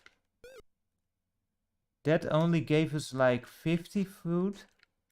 50 HP. That's not a lot. Let's leave the ghosties alone. I think once they are off screen, they will leave us alone. Oh, this is the one level with the shifting door, isn't it? And we are out of keys, so you just have to wait for all the doors to open. Should not have used that key on that food, I guess. Oh wait, we did get more. Did I not see... I thought we were below 100 before. But yeah, we can't open the doors. And there is a timer that eventually all the doors opened. Which is real fun if you just happen to be next to a door full with nasties.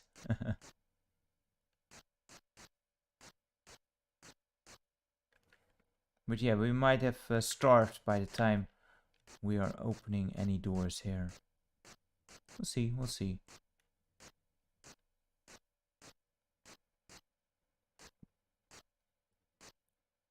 In the meantime, we'll just get rid of all the ghosts. Oh wait, there's even more. Damn it. Yeah, it seems that if the monsters are off screen, they don't move. They stay static. Which is probably something that you can really abuse in this version.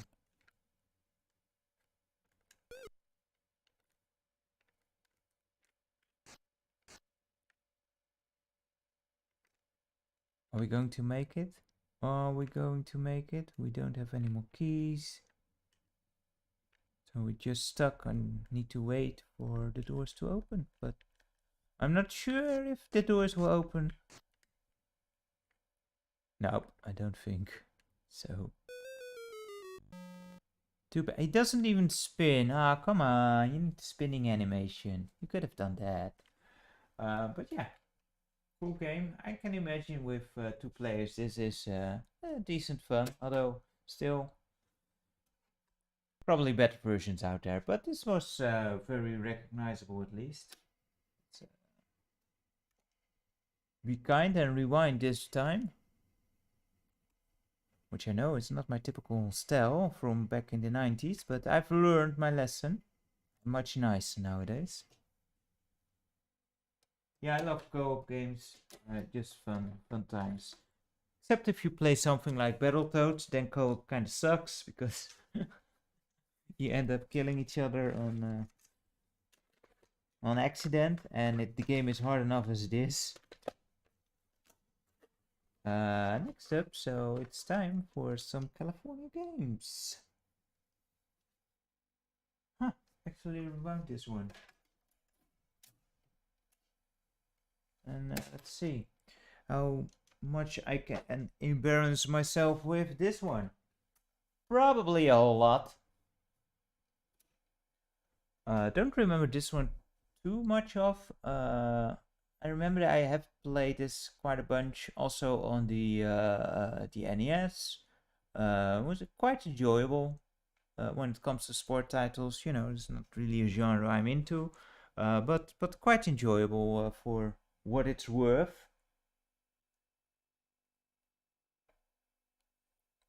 And isn't California games also where you get a death march when you crash on the skateboarding, the tunnel event? Also, I didn't notice, but the European version has a different cover art from the American version. I kinda prefer the European cover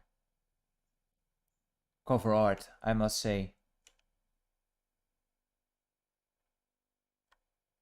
But yeah, very much a classic. A lot of people love this game.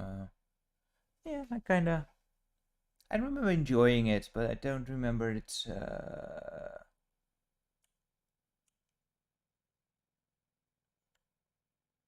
too much. Yeah, just the cover art, right? I like the cover art more because it's just, I don't know, a bit more busy, a bit more focused on the sports itself. And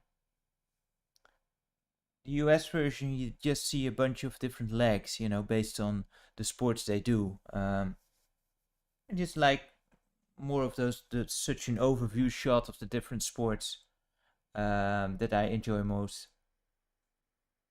Oh yeah, you have that ball kicking thing. Yeah, I remember that one. That's gonna be very hard. And this is one of those games, you know, this is published now by US Gold, but this was originally Epic's. And yeah, awesome music. Awesome music. But let's skip ahead to some gameplay. Hacky Sack, yeah, that's the name of the ball thing. I found that very difficult to get good at. So I don't imagine getting very far this time around.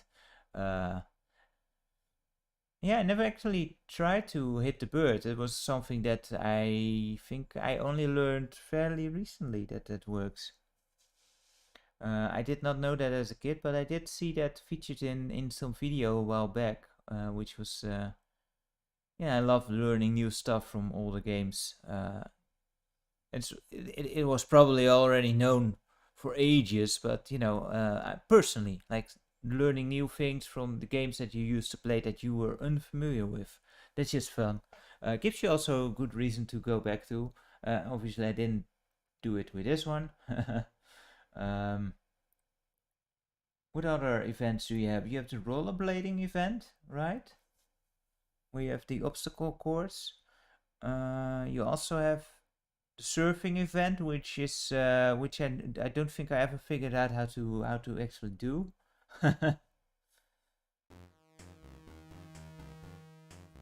Completing all events, of course.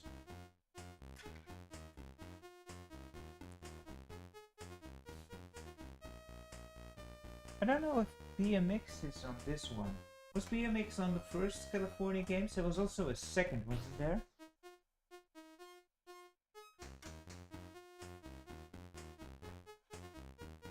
Probably we need to load again, right? And we've got all the sponsored.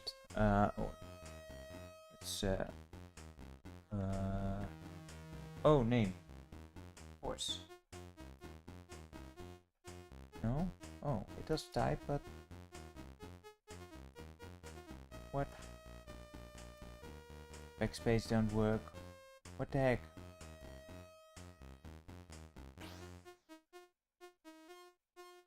I'm definitely not pressing A there. So, you know, we did this now. Escape. Escape is backspace here, or not escape. It's like the predecessor of escape. Yeah, for some reason the S isn't working. Huh. And the A isn't working. Oh well. Oh. And the E isn't working. Huh. Not sure if this is my keyboard or not.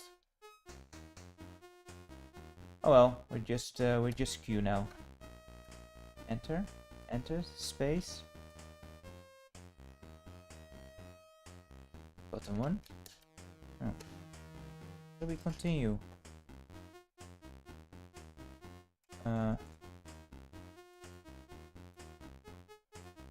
Return doesn't work.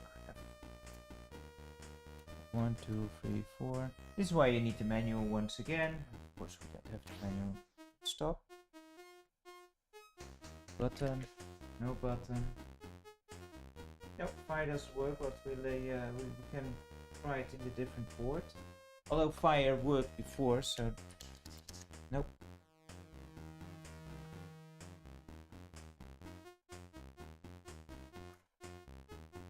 The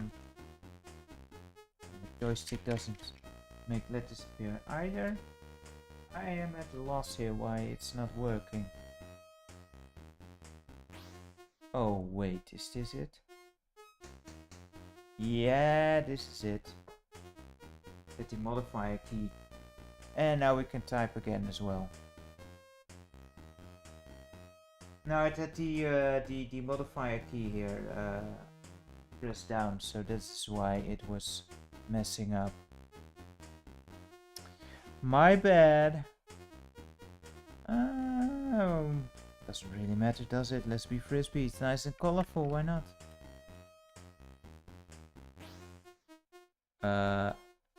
We don't have a player 2. Yeah? Half pipe. Alright. It's the one where you can actually die, so, you know, might be the only one then. Alright, yeah. And of course we need to load it as well.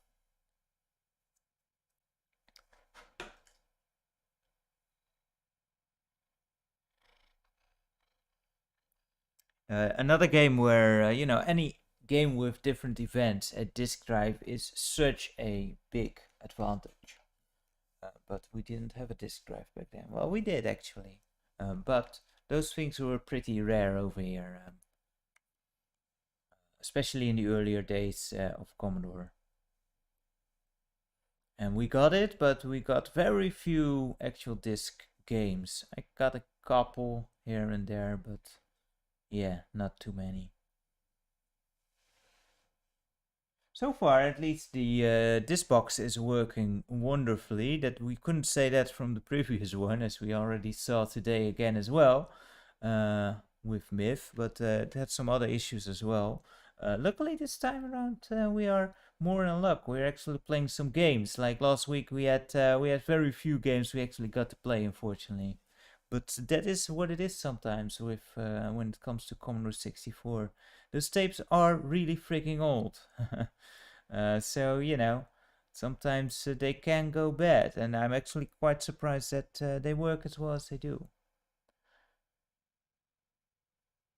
But it's fun going back through these old games I used to play all the time. And, you know, I don't remember anything from them. Because I think the last time actually tried out some of these tapes was 1995 or something about that. About that time, around that time is what I should say. So yeah, really long time ago. I don't remember ever hooking it up around or after the 2000s. So it must have been somewhere in the 90s, probably middle 90s. So it's kind of a nice nostalgia trip in that regard to go back to these games and play them again. And it's not to say that I've never played Commodore 64 after that, but then just through emulation and such. Uh, but just loading in these tapes, it does add something. Just loading in a ROM, which are usually... Oh wait, this is not the one I was thinking about. This is... I was thinking about the one with the tunnels. But yeah, it does add something. All those ROMs, they are all cracked version and such, and these are all like you get the original loaders and such. So that's cool. How do I use this? Right in the crotch.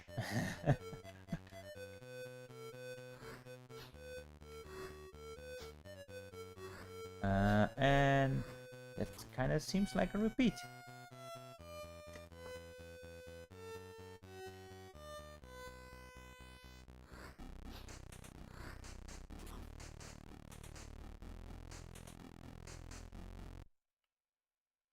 Yeah, and I'm not in... Well, that was fast.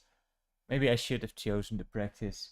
I'm not sure when my parents actually got the C64. I'm pretty late, I assume. I think like 86, 87 maybe.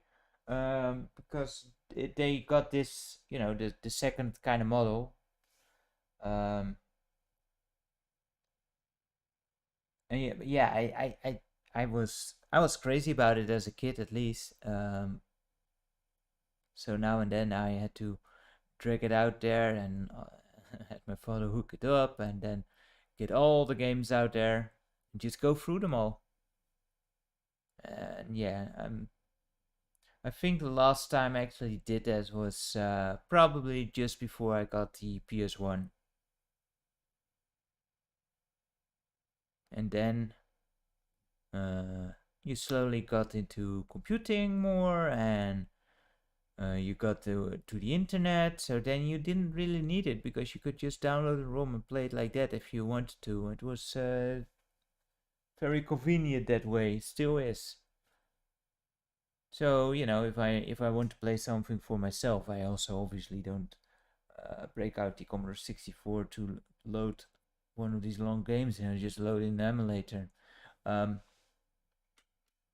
it is not the same, that's for sure. It's not the same. Ooh, food bag. They call it food bag over here. Is that an actual sport? I don't know. Probably it is somewhere. Somewhere there will be a world championship of food bagging. I mean, we have a championship for toilet tossing over here, so why not food bagging?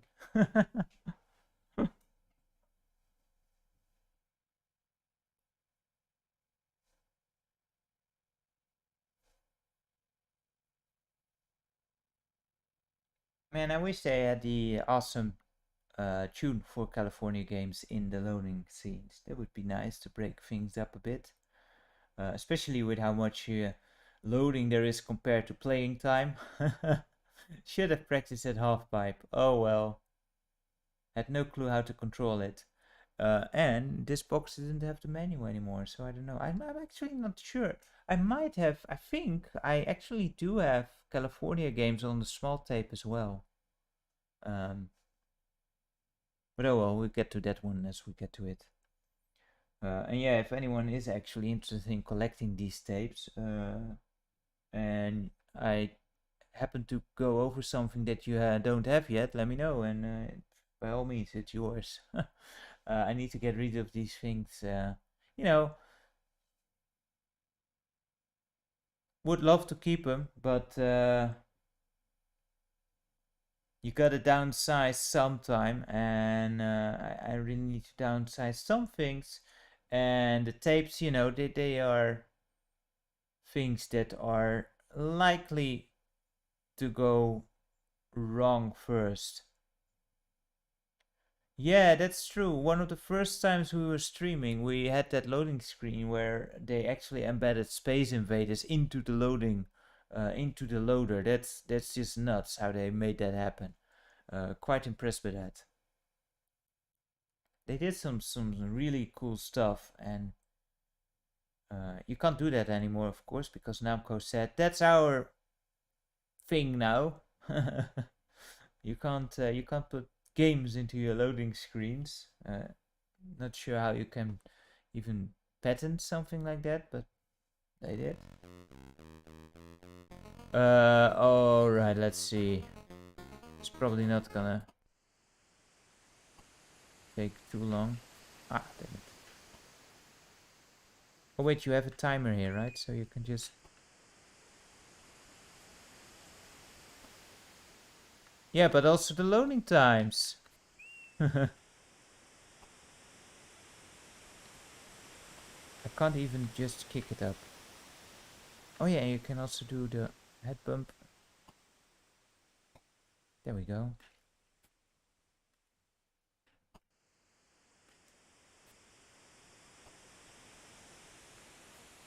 Almost.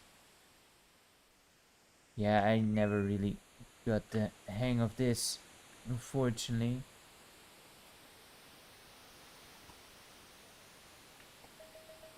Oh wow, we did a thing.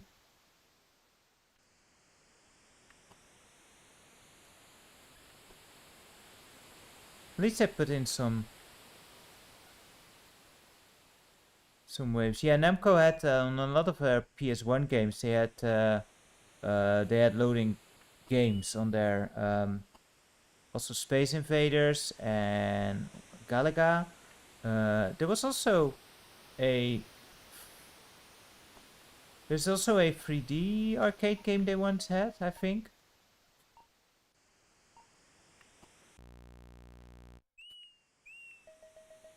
Well, at least I didn't die this time around.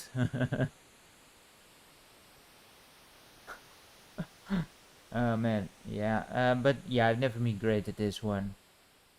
If you get the controls down and you kind of know where you need to time things, then this does get easier. Yeah, you're right. Space Invaders is title. What did they have on the Ridge Racer then? Galaga maybe, or a Galaxian, I mean. And Tekken had one, I remember. I think Tekken had that 3D one. A 3D space shooter.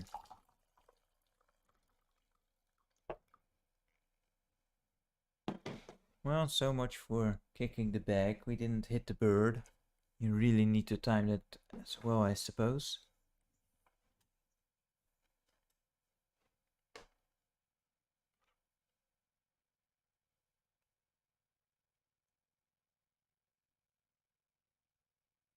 I'm thinking, and did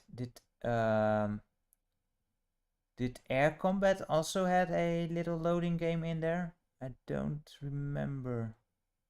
That was also Namco, right?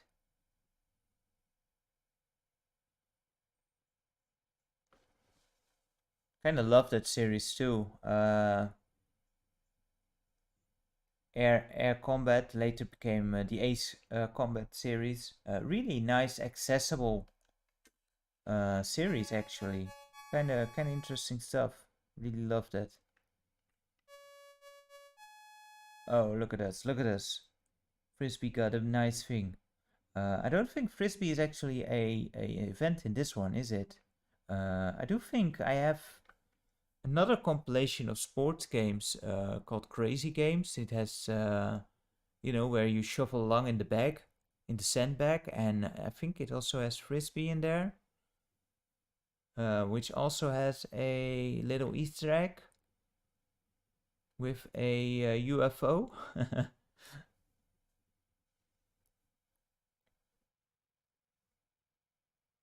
I just don't tend to gravitate much towards sports games. Although, you know, these are more stylized sports, which I do like more. But otherwise, not a huge fan of many sports games, especially when it goes to more of a simulator kind of thing. Yeah, Seb is out quite a bit. For example, don't care much for FIFA FIFA games. But the FIFA Street games I'm kind of more okay-ish with. You know, if I just want to have fun with a sports game. But still, not a game I would quickly go to for actual gaming time. But you know, if you have the choice, like those things that are just playing a bit more arcadey, a bit different, they are more fun to me. Uh, like Nintendo World Cup, that's actually a really fun game.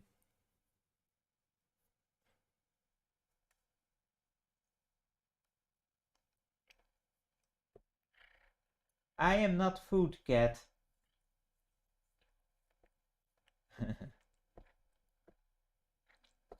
Sometimes it just starts chewing on you. I'm not sure if you can see it, but yeah. Oh, in goes those the teeth now and then,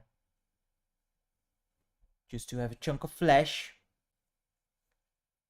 Suppose I should have put out some heart for you, but I forgot. As per usual, there will be complaints, no doubt. But tonight you might get a nice bit of canned food, because that's also something that you really love. Because that's also meat.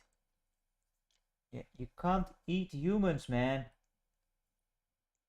Well, you can, but they don't tend to like it. Yeah, so surfing. This is also one I never really figured out how to... Bye! How to properly play. Ooh. Yeah. I think you only have 3 tries, so this is already the final try. Yeah, I just don't know. I don't know how to pull it back up. You get 4 tries. Awesome. More loading. Goodness me. Oh boy. Wasn't that fun, guys? Ah, good god. There we are, these guys again.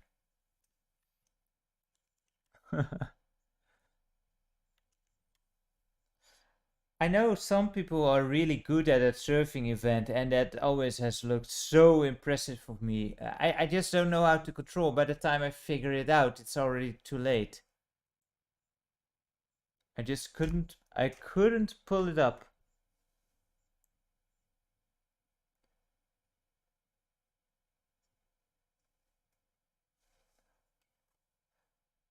Left, uh, left and right. Do you just waggle at left and right?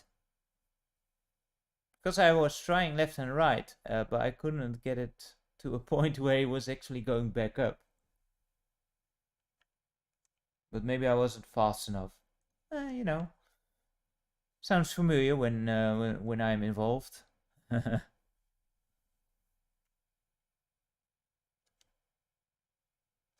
Let's hope we get to an event I actually can kind of be decent in by pure luck. We already had the baggy event. I mean, I get that kind of count. I didn't technically fail at it. Oh, skating. This is the one you actually die at.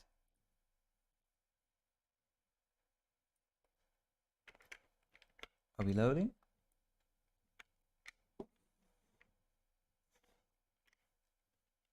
Or are we deciding not to load?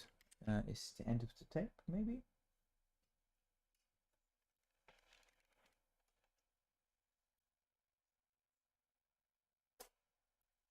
Yeah, end of the tape.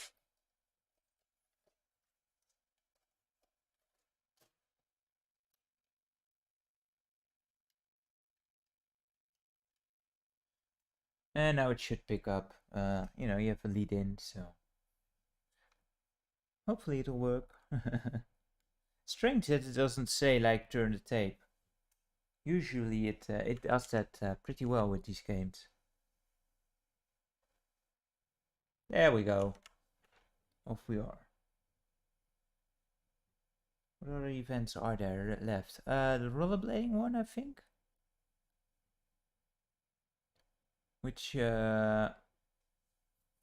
there was, I think, also an NES rollerblading game, right? Which kind of expands that idea. Kind of a mix between a rollerblading extreme sports racing game and a brawler. Kind of weird kind of concept there. But I think that that actually did fairly well. Meaning, you know, controlled fairly well, was kind of fun to play. Roller games, is that the one? Was that from Tecmos as well? Like from River City Ransom and such?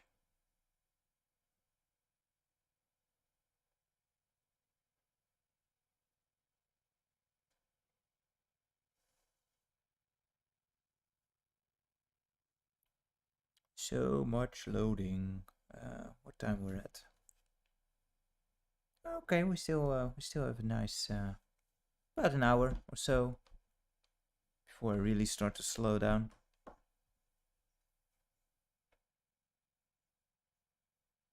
Ultra, yeah, it's Konami.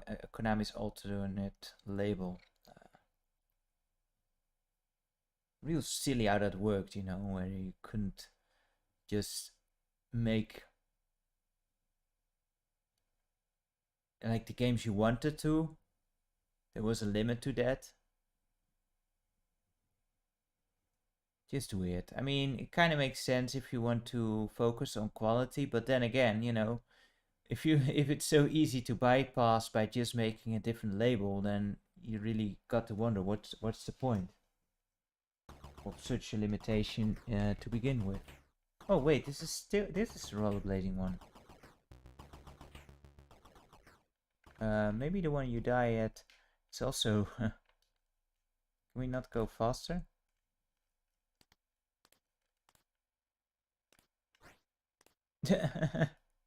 What? Come on, go.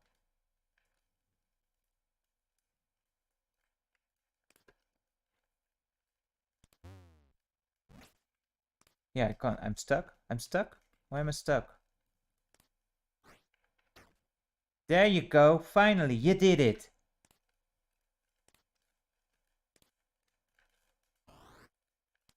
Oh, I see now. Ooh. You have to do up and down to actually move forward too.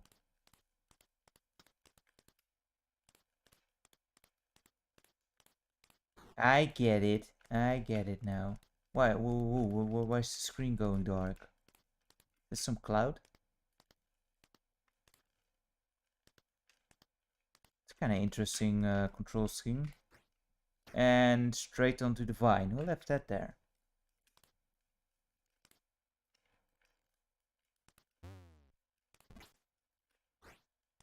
And eventually, if you're good, love how they try and whine when they fall down on their ass and they do a face plant. Eventually, if you're actually good at the game, you can also do tricks. But you know, I got some points. I got some points. I'm satisfied. I'm surprised I did actually manage to get started there. But yeah, that's such a weird control scheme. So to speed up, you need to press up and down, like left and right. I guess leg to emulate that. But then if you actually want to steer, you have to keep it pressed to a side. Kind of interesting. Little control scheme there. And the button is to jump, which does make sense.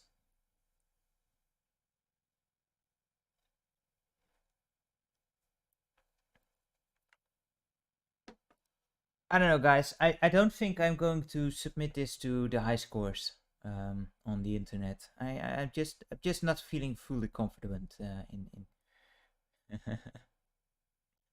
in you know, taking up the rear on those lists.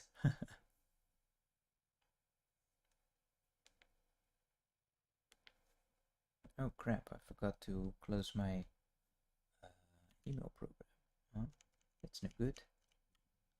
Although hopefully it shouldn't have sounded there. But you never know with these streams, man. They can do some weird stuff. So I am always assuming everything that is on my PC will be displayed at some point and prevent as many things as possible. You know, prevention is better than curing in that regards. Yay, we got the thing.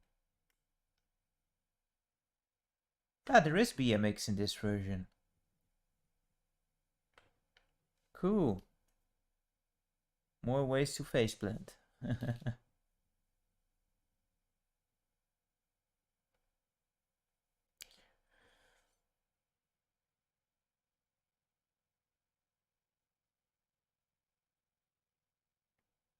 I'm not sure if after this one I want to do the SEGA box, because I don't think we'll have time to go through the entire box.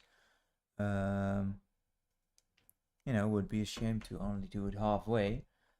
So we might deviate from the plan a bit. And just pull out an alternative game, for which you guys then may decide which one we will check out as a final game for today. You know, by the time everything is loaded up, let's see what do I have around here.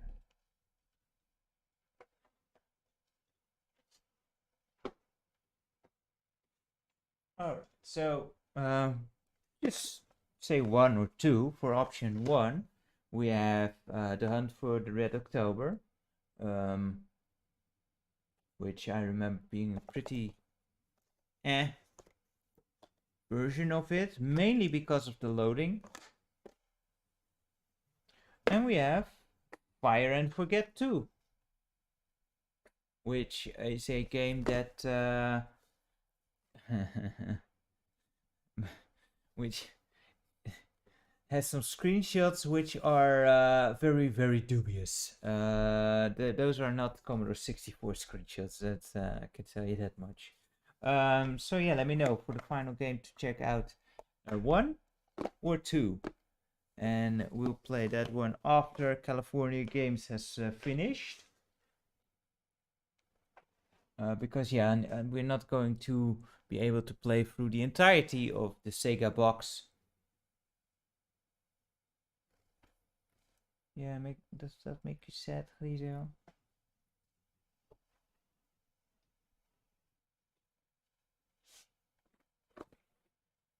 Should give him another snack here. How about some green stuff? In my Felix video, you saw me pull out some green treats. You know, wasn't actually spinach, because people are like, yeah, if you get spinach. No, they were these kind of treats. And you know, it's no spinach, it's just some good old food coloring, no doubt. Oh crap, it already started. Okay.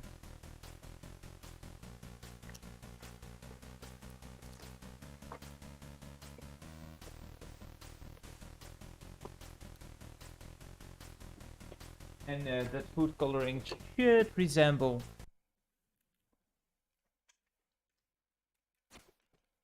oh boy, is this something just like the previous game? Don't tell me. Oh, I thought we were already done. Yeah, this is just like the first one. Although you can now crash into the sides a bit faster than you should.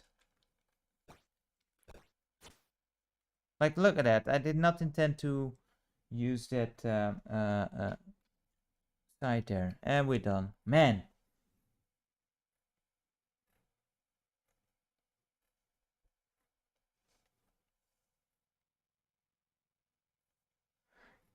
Yeah, and I'm not sure if it's actually bad, but the loading is just atrocious on that game. And when you die, if I remember correctly, you need to load it in again. So I never got far into it, and it just gets too annoying too quickly.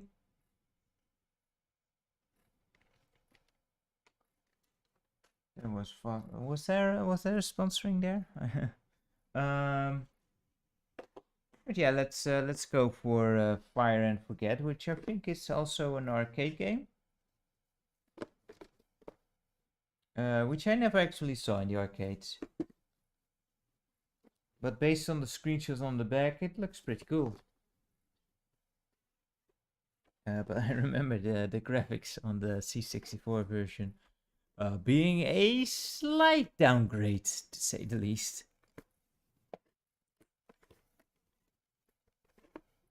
Can we open the box? There we go. Got something to do during loading. We're opening the freaking box.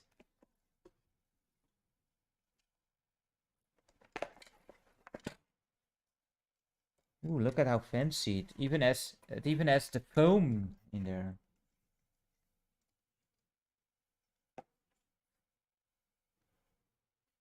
Is there another event?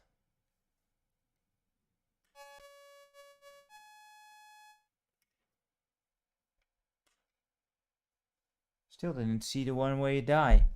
Although that might be flying disc. Oh, so there is a frisbee event. Cool. Holy crap, that's a thick manual.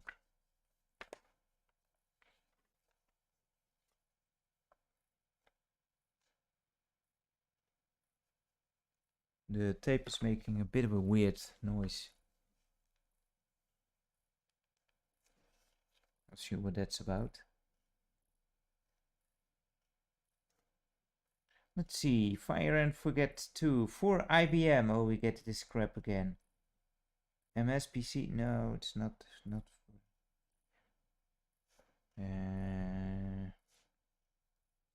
We are on the Commodore. Is that the one with the Easter egg with the UFO? I don't remember how to trigger it anymore.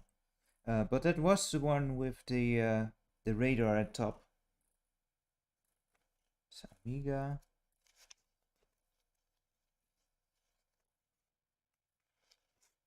Wow, the tape deck is really struggling with the tape. Not sure.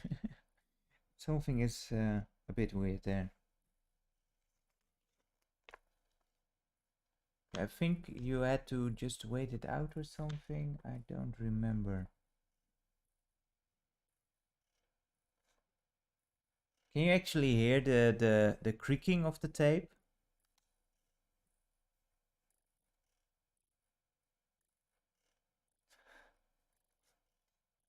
It sounds so weird. I would put it closer, but I know better to actually touch the tape deck once it's loaded, because that stuff will crash. And Commodore 64, finally, here we are, but does it matter? I don't think so. Nope. It's just how to actually load the game. But I was more interested in info on the game. Yeah, I think this one did have the Easter egg with the... But I don't remember how to trigger it. First it goes to speed, right? Should be good. Oh wait, yeah, you need to catch it, right?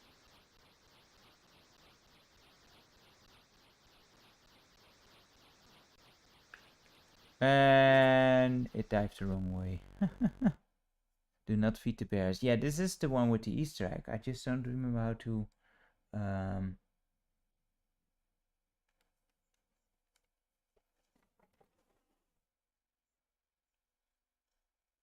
Let's see real quick if we can find that little Easter egg.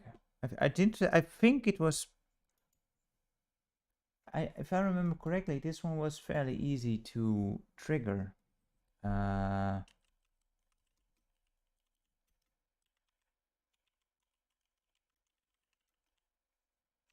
And it's not super impressive or anything, but you know, just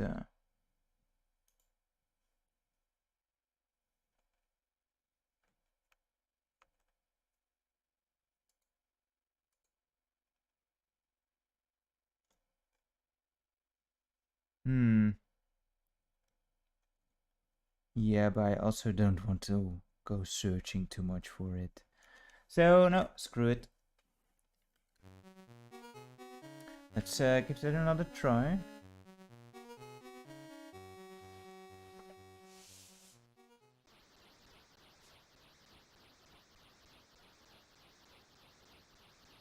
Yeah, this is just nice. Good scrolling kind of effect. We're not going to make that one, that's for sure. Didn't get too far. Get another try? We do.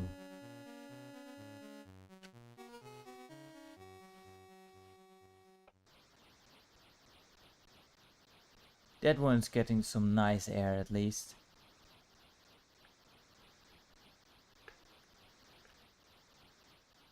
No!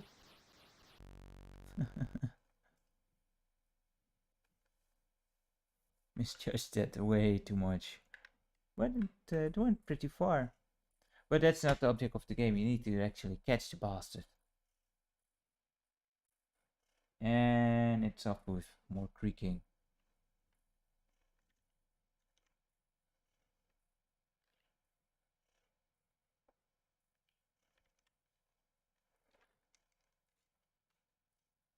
Also, what's on the back of this one actually?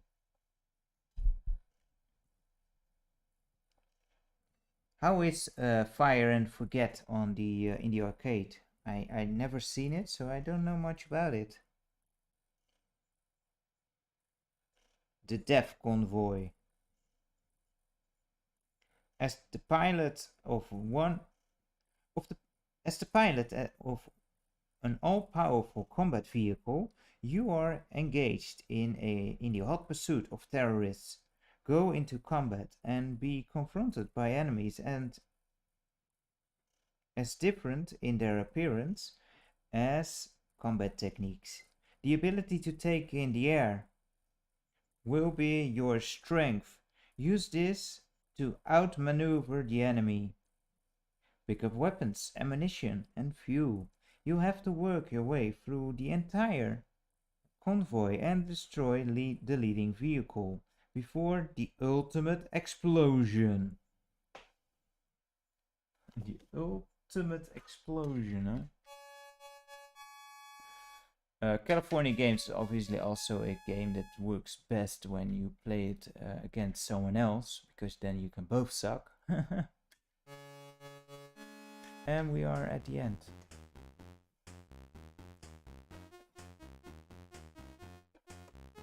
Because there's no actual CPU engagement here.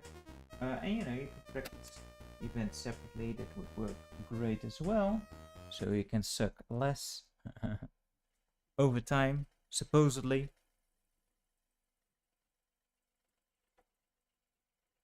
It's just a classic. But yeah, really one you need to try out more. But I'm pretty sure there is a Easter egg with that frisbee game where you can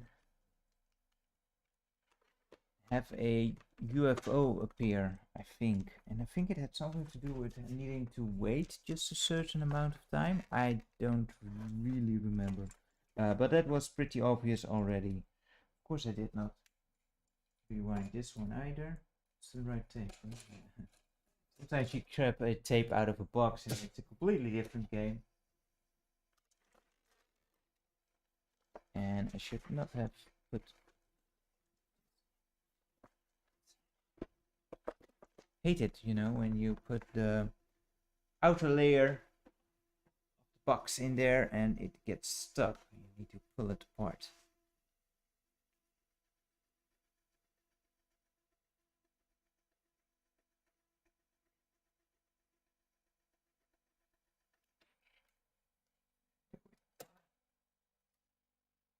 So, oh, first need to game.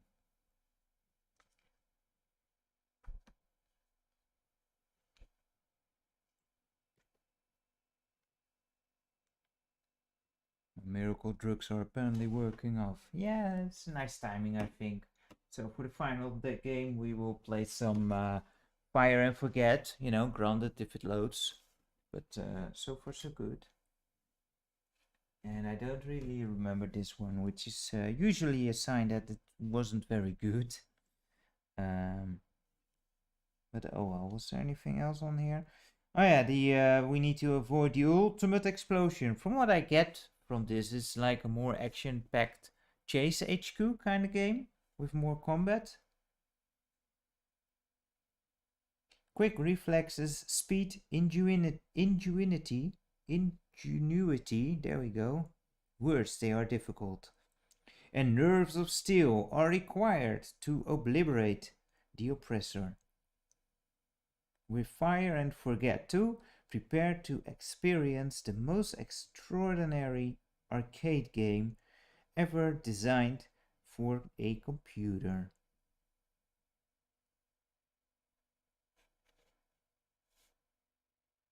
And it does not actually say that the screenshots are from a different unit. I hate when they do that, you know. And this is a 1990 release, so very late. But yeah, I really hate when they do that. Look at those graphics. You cannot pull that off on the Commodore 64. No way. And you know, not normally when they use Amiga graphics, they will have at least the decency to set under the screenshots like might be taken from a different console or system. I do like that loading screen there. That looks pretty cool.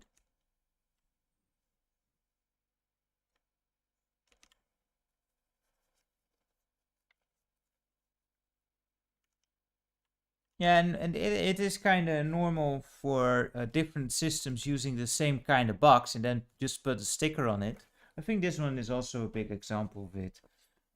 Yeah, like so here there is just a sticker on it to indicate which version this is. So, you know, the Amiga version is exactly the same box. And then these screenshots would make sense. I'm guessing these are Amiga screenshots. And the ZX Spectrum, same box, only different sticker to differentiate. This is also why they could just print the manual only once and just place all the instructions, like for the DOS version, the Amstrad version, the ZX Spectrum version, maybe an MX version as well, MSX. You know, they could just have it the same way, but at least put under the screenshot what kind of version the screenshot was taken from, you know. It's very dishonest if you don't.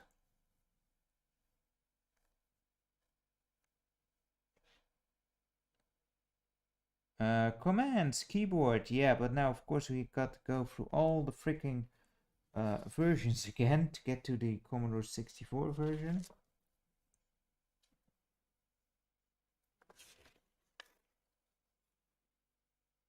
Yeah, some games did that where they had indeed different screenshots with underneath which version it was, and they have plenty of room.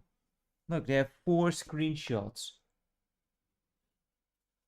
So, you know, one of the 16-bit systems, one for Commodore, one for Amstrad, one for ZX Spectrum. Those are probably the biggest differentiating ones. You know, MS-DOS usually kind of looks like Amstrad. And there tends to be little difference between Amiga and ST most of the times.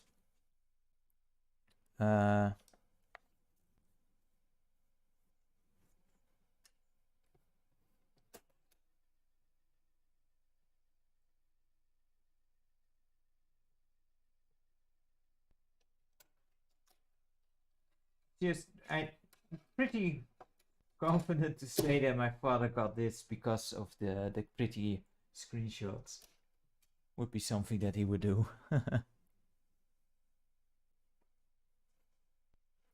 Press stop on the cassette. Why? Okay.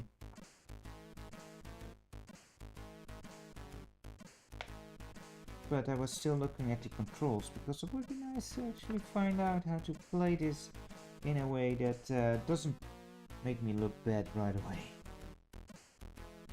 And if there's driving, flying, shooting, then I imagine it has a couple of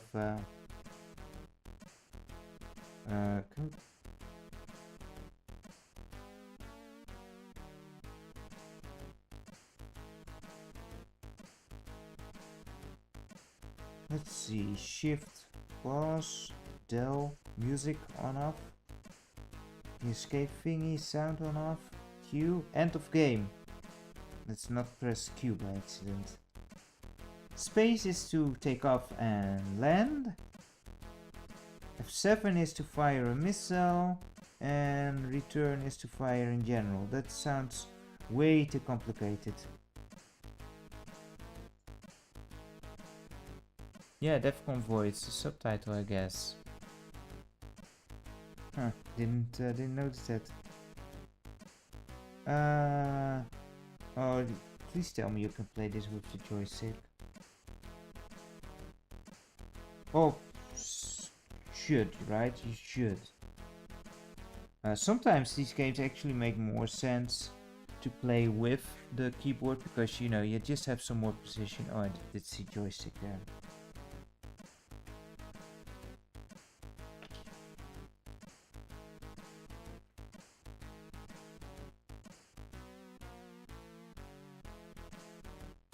You know what? We figured it out. How hard can it really be, right?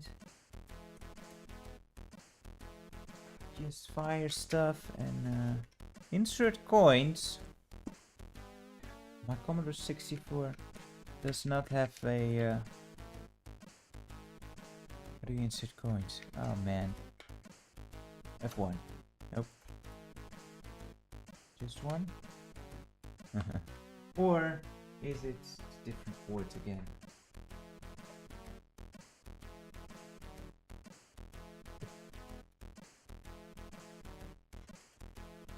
Nope.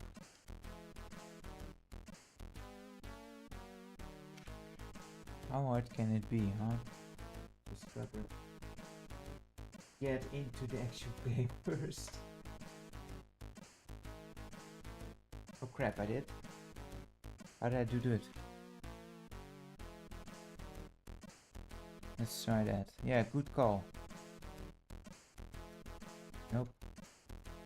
Huh. Space? Yeah, space.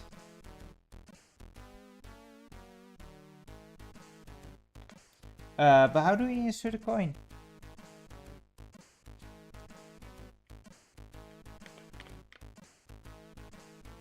Just maybe enter? No. No. Don't want to do that. See for coin. No, return doesn't do anything. Wait in the right one. No, shift? No.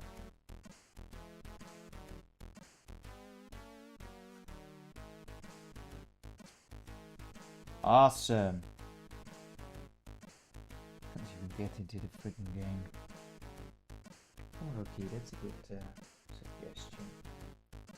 Oh, nope. It doesn't matter. No, it's off.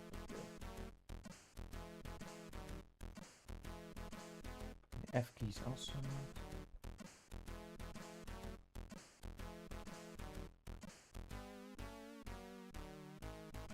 Man, this is so annoying. It's come on.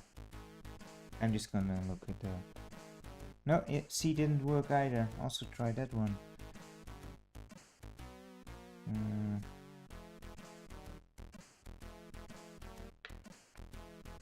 And why do they... Each section they start over with the different consoles? That's your mission. You don't need that. Destroy the convoy.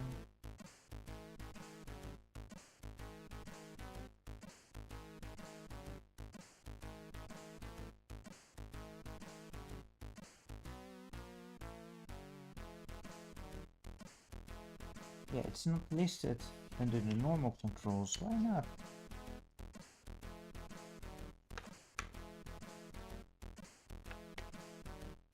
This is really awesome.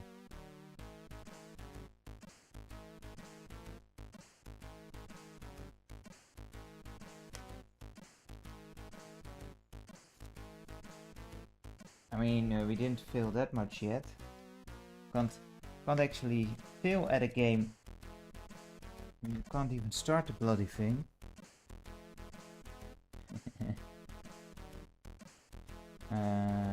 Destroy, wildfire, forget. Yeah. The game, the third international conference for peace. No, I tried one as well. To be held this year in Megapolis, cool name. However, authorities have been warned that a dangerous group of terrorists is driving towards the city in order to destroy it and kill the eminent scholars and industrialists who have come to the occasion. The government's only solution is to call on you once again. Driving the Thundermaster 2, there is little time remaining and the terrorist convoy is rapidly approaching its target. Well, no pressure. No pressure. The ignition key don't work, damn it.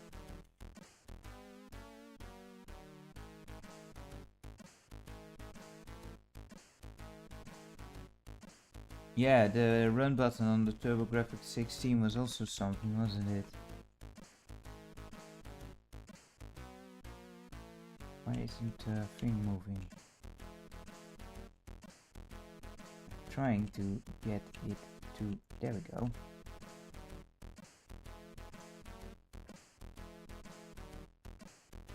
Although, you know, the TurboGrafx at least has a few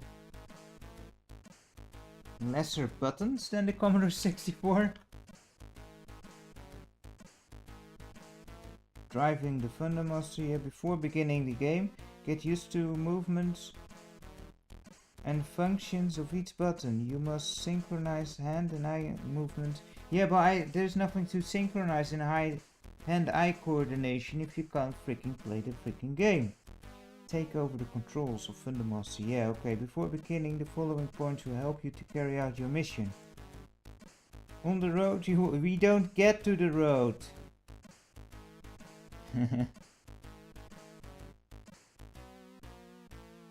So there is kerosene, fuel, and then there is missiles and extra ammunition. Cool. We're not even halfway through the freaking menu either. Your enemies... we don't care about the enemies because they're not a threat yet.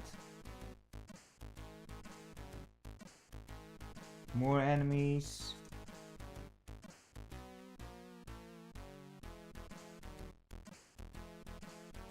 Tanks. Yeah, I can try that. More enemies. I can try it import one again. See if something changed. Maybe I had set it to keyboard before I switch it to the other port. That could be possible, and would be very embarrassing. Oh man, there's a lot of enemies, that's for sure.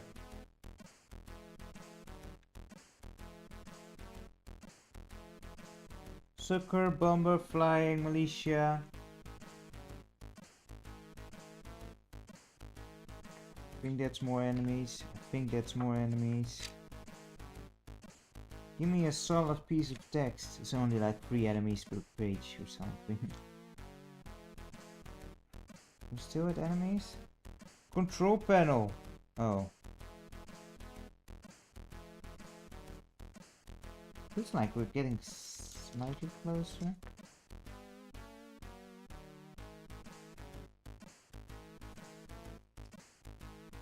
To the end at least. And well, here you can make your own notes. Yeah, I'm going to go to your suggestion, Lamazine. Because they don't seem to say it in the menu while you actually insert a coin. This just makes no sense.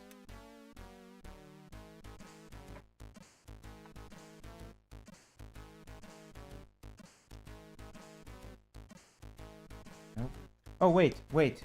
I pressed right and that inserts a coin. I think I did try that, but I think what happened was that I pressed the spacebar. And then it turned to keyboard. Yeah, there we go. Finally, press play on tape. Of course you have to vote. See what I meant? Like, well, we only have time for one more game. It's because of this. Oh man, this is a disaster. See, see what I meant? I haven't played my Commodore 64 in this way for quite some time, and you can tell, can't you? Yeah, that is a bit of a stupid thing. I wonder, I only inserted 3 coins now. Is it after like 3 tries? It's going to say, ah, well, load the menu again. Wow, that would be super annoying. Hey there, buddy.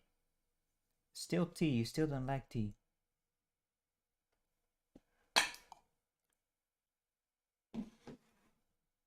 Are we there yet?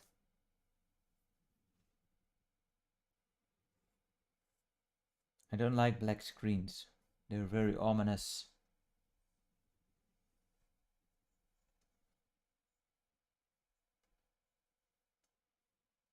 Yeah, it just seems like a weird thing to introduce in a home conversion at all. Please tell me we're not stuck here. Oh, there's no.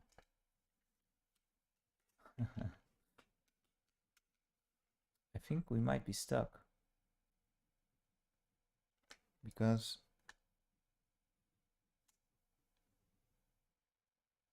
yeah, the tape has stopped as well.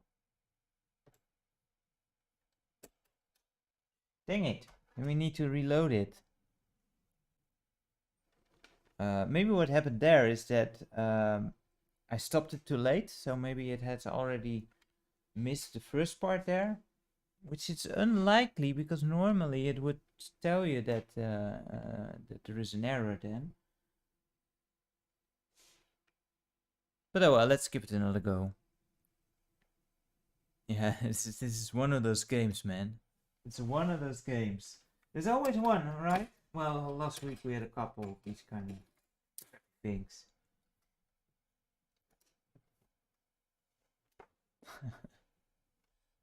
Oh well, that happens sometimes. It's really weird how the manual does not talk about the insert coin thing at all.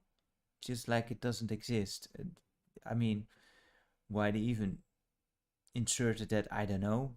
It's just like, it's makes it look more like the arcades, but there is no actual reason for that feature at all. Again with the eating. I'm not that tasty yet, I think. No, need some seasoning first, man.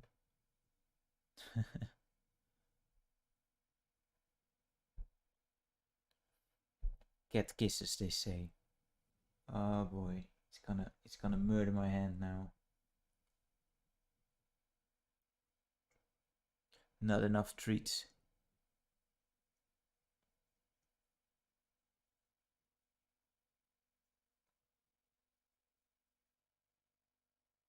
There we go. Now we get a nice screen. I do like the loading screen they had just now. Not the best ever, but you know, it looked neat.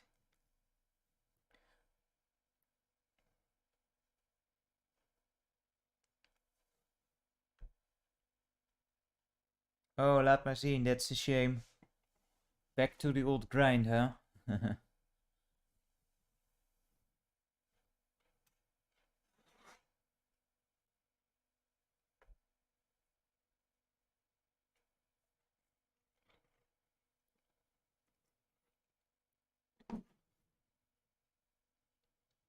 And no chance for it being too cold for everyone to have to stay home. Nope. Also, not likely to happen anytime soon.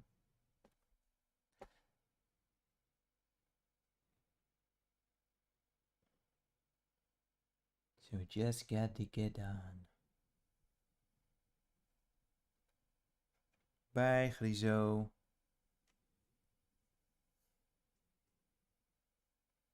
But with more work, we can get more games, right?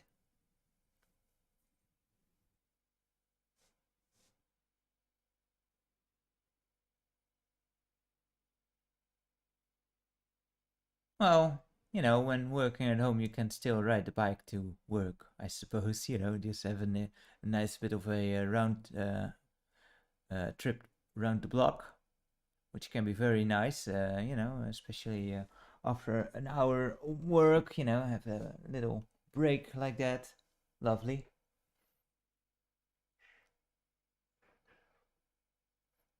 But yeah, working from home, that is a big advantage. It's one of those things that, one of those mildly positive things that came out of the whole crisis that doesn't seem to exist anymore. Where it became more normal for people to be able to work from home. With anything, there needs to be a balance. Like, totally not going to work ever. It's also probably not for the best for the company. But having some days where you can just say, I can do this stuff as well as I can here, as well as I can do that at the office, and why not? Why waste time, energy, to actually go to the office? Yeah, that's the problem, I think. That balance. Some people are now like, I can always work from home. Well, there are some advantages to now and then see your cool colleagues as well. Yeah, Teams is the new true meeting ground, I guess, for your colleagues. Kind of weird how that works. Uh, I mean, it's good that it's there, but it shouldn't be the standard.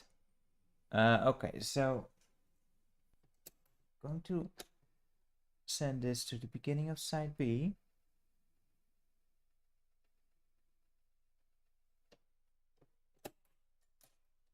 Switch it around. Not press play. There we go. Insert some coins. You can only have 3 at maximum, it seems. Okay.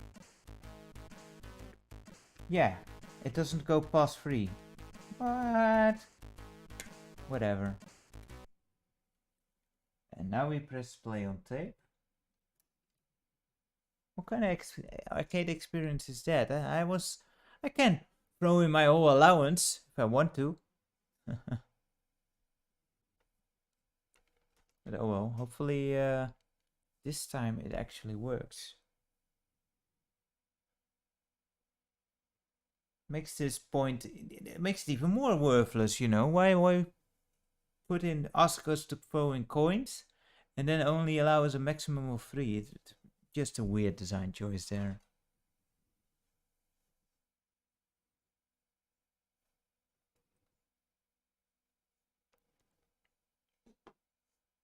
At the very least, whenever you play something on name. If it doesn't go past 9, then at least 9.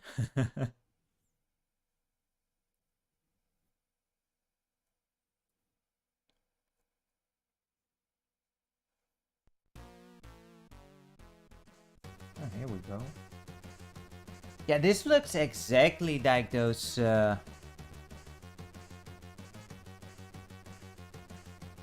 how did we actually lift off? Was it space? Oh crap. This looks exactly like those screenshots, doesn't it? I do like the amount of clouds. I mean, it's not... Might be a bit too few, but it's nearly enough. Nearly enough. Okay, up is speed up. It does a real weird warping thing. Like, look at that. When you go through the corner, the road gets smaller. That's kind of weird, or more narrow on the inside. But how do we actually go up in the air? Because we could fly, right?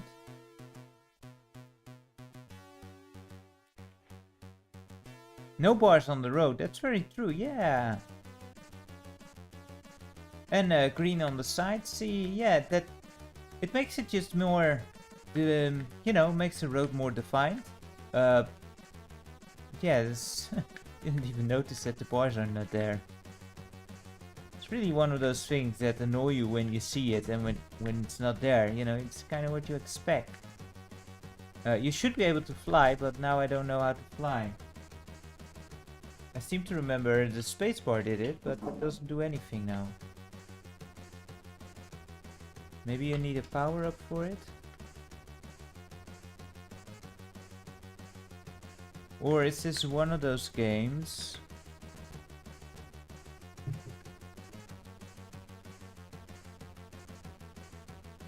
Friso is going a bit nuts now. Hi.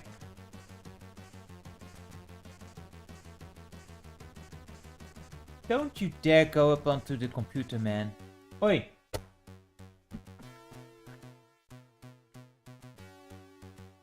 Yeah, I don't know how to fly, man. This might be one of those games that...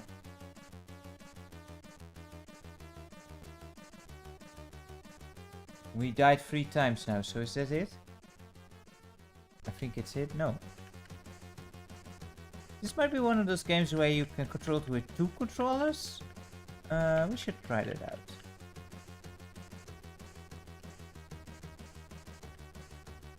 Or this is the 3rd credit then, right? Start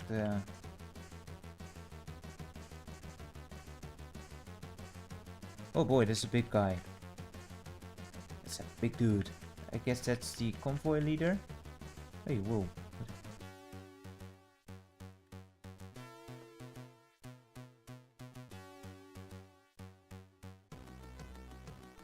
Well done, level completed. I am awesome.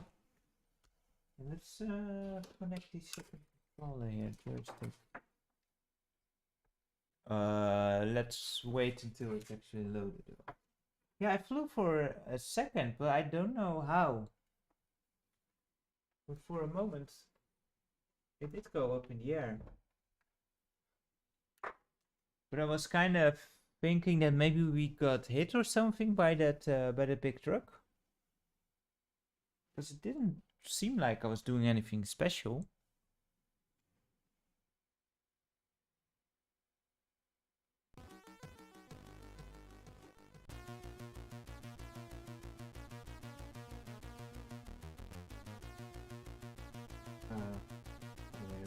Great. Let's see. No, that doesn't do anything. Oh, it actually crashed the game. Damn it. Don't do that. And there's no uncrash function. Dang it. Well, that's a shame. What happened to the clouds here? Well, I'm not going to load it again. This might be a game then that's just better to control or get all the functions off with the keyboard. Which could be, you know, it tends to be a problem with Commodore 64 games when they get a bit too complex for the controls. But yeah, how about them clouds? There's way too many clouds. But anyway, I think I am going to close this one down in just a bit. Some nice music again. Finally. Perhaps give Friso some milk. But yeah, it was we had some fun games. We had some great games actually. And next time we will go over the Sega games first. To actually be done with those. Because there's some really cool ones in there as well. Turbo Outrun is in there. Although I think we've seen the better of the Outrun games just now. And there's Crackdown in there and Spy Hunter, which I used to love on the Commodore 64. So, is that to look forward for. And on Wednesday I will try to start up on a game we will play through, which will be the 11th hour. Which will no way play through in one time. because my brain is not good enough for that. And I also need to make sure that I can capture it well, because it was a bit of a pain in the ass to actually make it to work in general, but I think I have it covered. But we'll see what happens on Wednesday. Something was bound to go wrong, because, you know, always is supposed to be go wrong at some point. It's streaming. It's bound to happen. Anyway, guys, thank you so much for watching. And yeah, Lamazine, it's great to have you here.